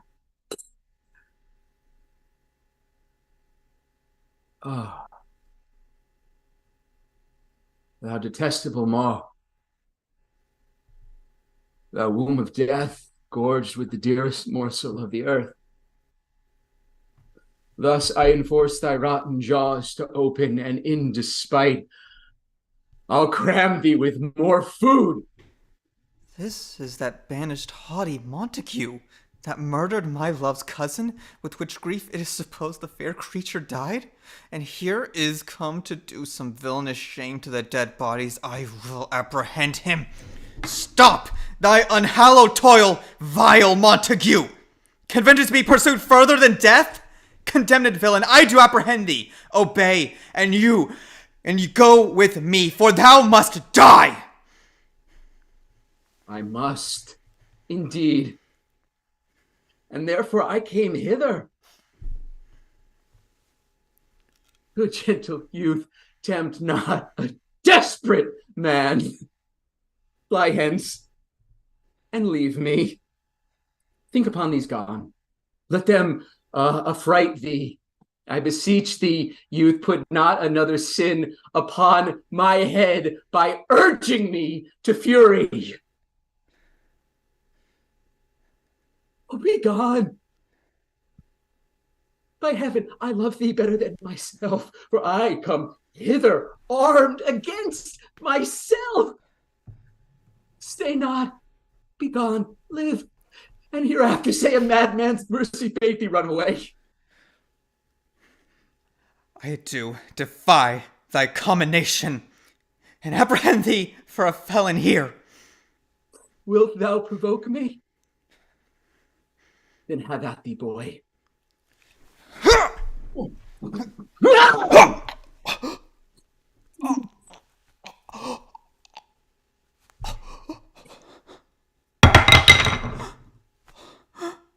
Oh, I am slain. If thou be merciful, open the tomb. Lay me with Juliet. In faith I will. Let me peruse this face. Mercutio's kinsman, noble county Paris. What said my man when my betossed soul did not attend him as we rode? I think he told me Paris should have married Juliet. Said he not so? Did I dream it? So? Or am I mad hearing him talk of Juliet? I think it was so. Oh, give me thy hand. One writ with me in sour misfortune's book. I'll bury thee in a triumphant grave.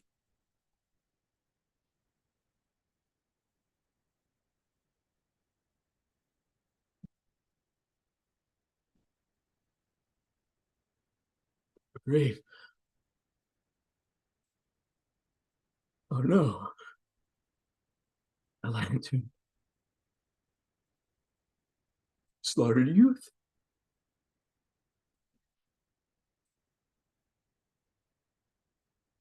Here lies Juliet. Her beauty makes this vault a feasting presence full of light. Oh. Death, lie thou there, by a dead man interned.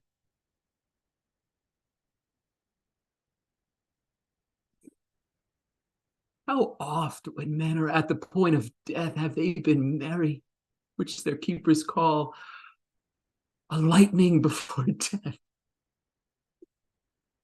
How may I call this a lightning? Oh, my love, my wife.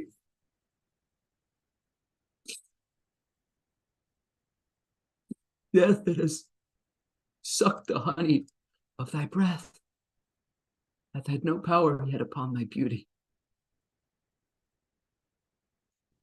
Thou art not conquered, beauty's ensign yet is crimson in thy lips and in thy cheeks, and death's pale flag is not advanced there.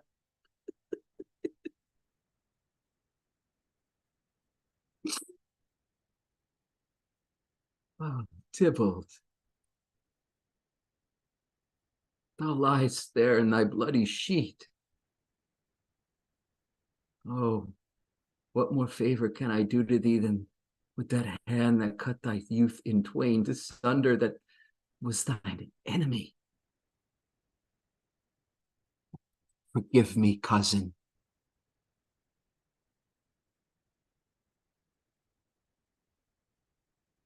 Ah, my Juliet.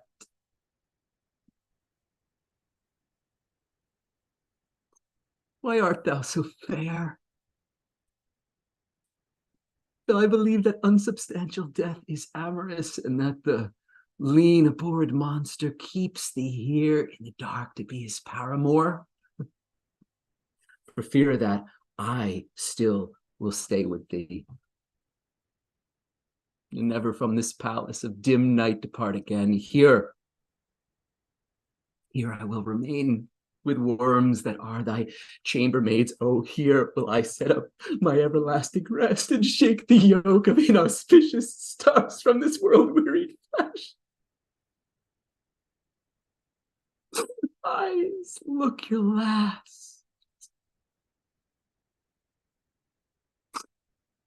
Arms, take your last embrace.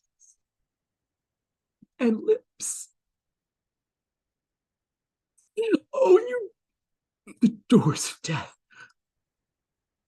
sealed with a righteous kiss. Dateless bargain to engrossing death.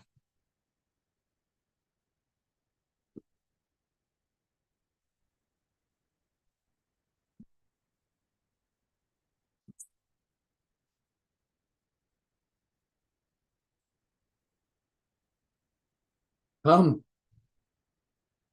bitter conduct. Come, unsavory guide.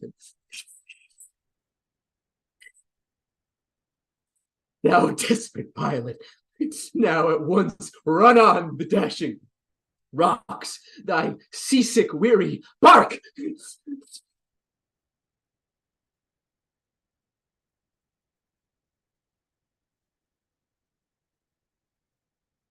Here's to my love.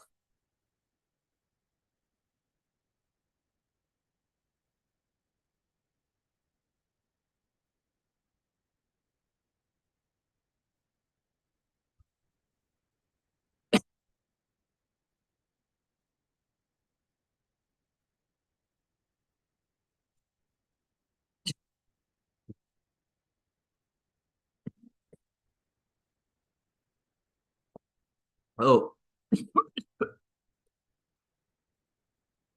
you apothecary.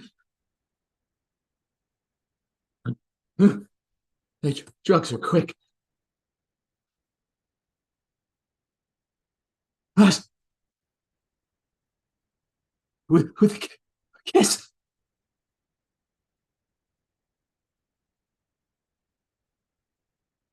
I die.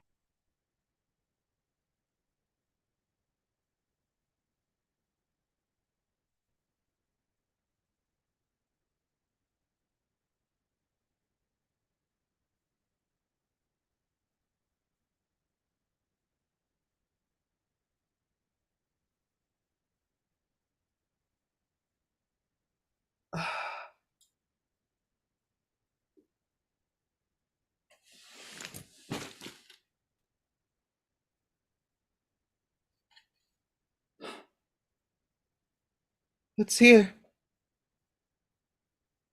A cup. Close it in my true love's hand.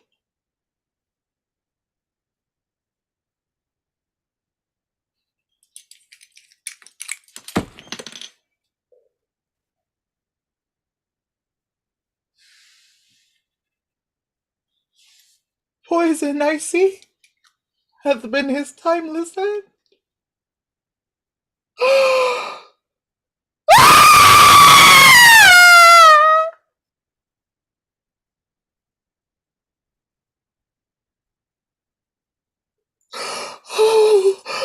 Oh, child, drunko, and left no friendly drop to help me after. I will kiss thy lips. Haply some poison yet doth hang on them to make me die with the restored.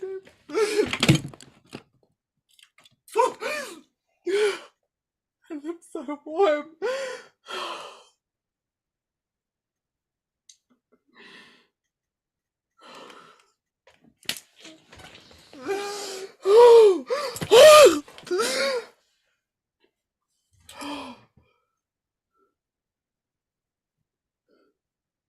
Then I'll be brief.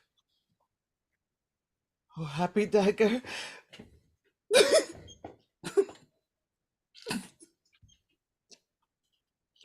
This is thy chief.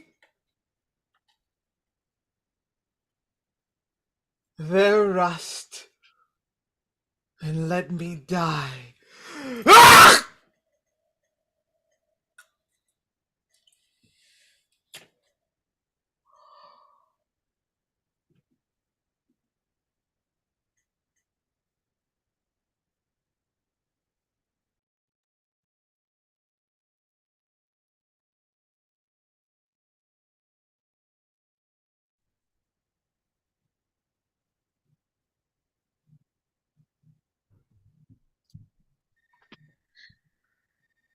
The ground is bloody.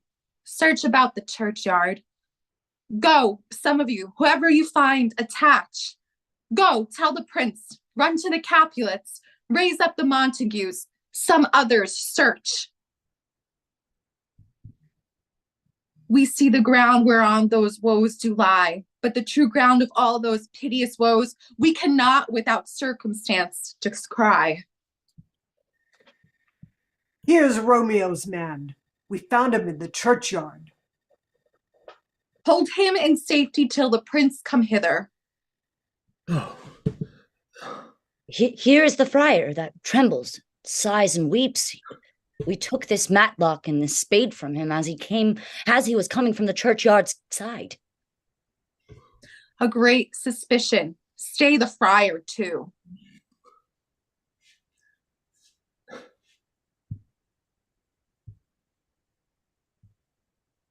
What misadventure so early up that calls our person from our morning rest?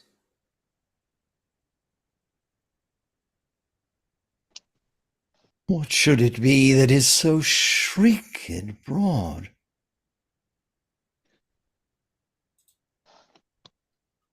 Oh, the people in the street cry Romeo, some Juliet, and some Paris, and all run with open outcry toward our monument. What fear is this which startles in our ears? Sovereign, here lies the county Paris slain, and Romeo dead, and Juliet dead before, warm and new killed. Search, seek, and know how this foul murder comes. Here is a friar, and slaughtered Romeo's man with instruments upon them fit to open these dead men's tombs. Oh, heavens! Oh, wife, look how our daughter bleeds! This dagger hath mistain, for lo, his house is empty on the back of Montague, and it missheathed in my daughter's bosom. Oh, me! This sight of death is a bell that warns my old age to a specular. Come, Montague, for thou art early up to see thy son and heir, now early down. Alas, my liege, my wife is dead tonight. Grief of my son's exile hath stopped her breath. What further woe conspires against mine age? Look, and thou shalt see. O thou untaught, what manners is in this to press before thy father to a grave? Seal up thy mouth of outrage for a while, till we can clear these ambiguities and know their spring, their head, their true descent. And then will I be general of your woes, and lead you even to death. Meantime forbear, and let mischance be slave to patience. Bring forth the parties of suspicion. I am the greatest, able to do least, yet most suspected, as the time and place doth make against me of this direful murder. And here I stand both to impeach and purge, myself condemned and myself excused. Then say at once what thou dost know of this. I will be brief, for my short date of breath is not so long as is a tedious tale. Romeo, there dead, that Romeo's faithful wife, I married them, and their stolen marriage day was Tybalt's doomsday, whose untimely death banished the new-made bridegroom from this city, for whom and not for Tybalt Juliet pined. You, to remove that siege of grief from her betrothed, and would have married her perforce to county Paris. Then comes she to me, and with wild looks bid me devise some mean to rid her from this second marriage, or in my cell there would she kill herself. Then gave I her, so tutored by my art, a sleeping potion, which so took effect as I intended, for it wrought on her the form of death. Meantime, I writ to Romeo that he should hither come, as this dire night, to help to take her from her borrowed grave, being the time the potion's force should cease. But he which bore my letter, Friar John, was stayed by accident, and yesternight returned my letter back. Then, all alone, at the prefixed hour of her awaking, came I to take her from her kindred's vault, meaning to keep her closely at my cell, till I conveniently could send to Romeo. But when I came some minute ere the time of her awakening, her untimely lay the noble Paris and true Romeo dead. She wakes, and I entreated her come forth and bear this work of heaven with patience. And then a noise did scare me from the tomb, and she, too desperate, would not go with me, but as it seems did violence on herself. All this I know, and to the marriage her nurse is privy. And if aught in this miscarried by my fault, let my old life be sacrificed some hour before its time unto the rigour of severest law. We still have known thee for a holy man. Where's Romeo's man? What can he say to this? I brought my master news of Juliet's death, and then in post came here from Mantua to the same place, to the same monument. This letter he bid me give his father and threatened me with death going into the vault, and if I departed not and left him there. Give me the letter. I will look on it. This letter doth make good the friar's words. A course of love, the tidings of her death. And here he writes that he did buy a poison of a poor apothecary, and therewithal came to this vault to die, and lie with Juliet. Where be these enemies? Capulet, Montague, see what a scourge is laid upon your hate, that heaven finds means to kill your joys with love. And I, for winking at your discords too, have lost a brace of kinsmen. All are punished. Oh, brother Montague, give me thy hand. This is my daughter's jointure, for no more can I demand. But I can give thee more, for I will raise her statue in pure gold, that whilst Verona by that name is known, there shall be no figure at such rate be set as that of true and faithful Juliet.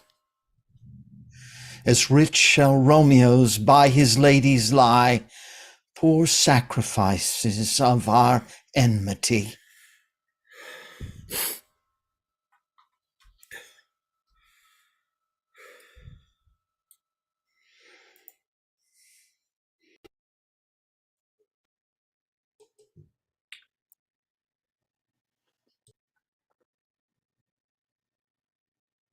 The glooming peace this morning with it brings. The sun for sorrow will not show his head. Go hence to have more talk of these sad things. Some shall be pardoned, and some punished. For never was a story of more woe than this of Juliet and her Romeo.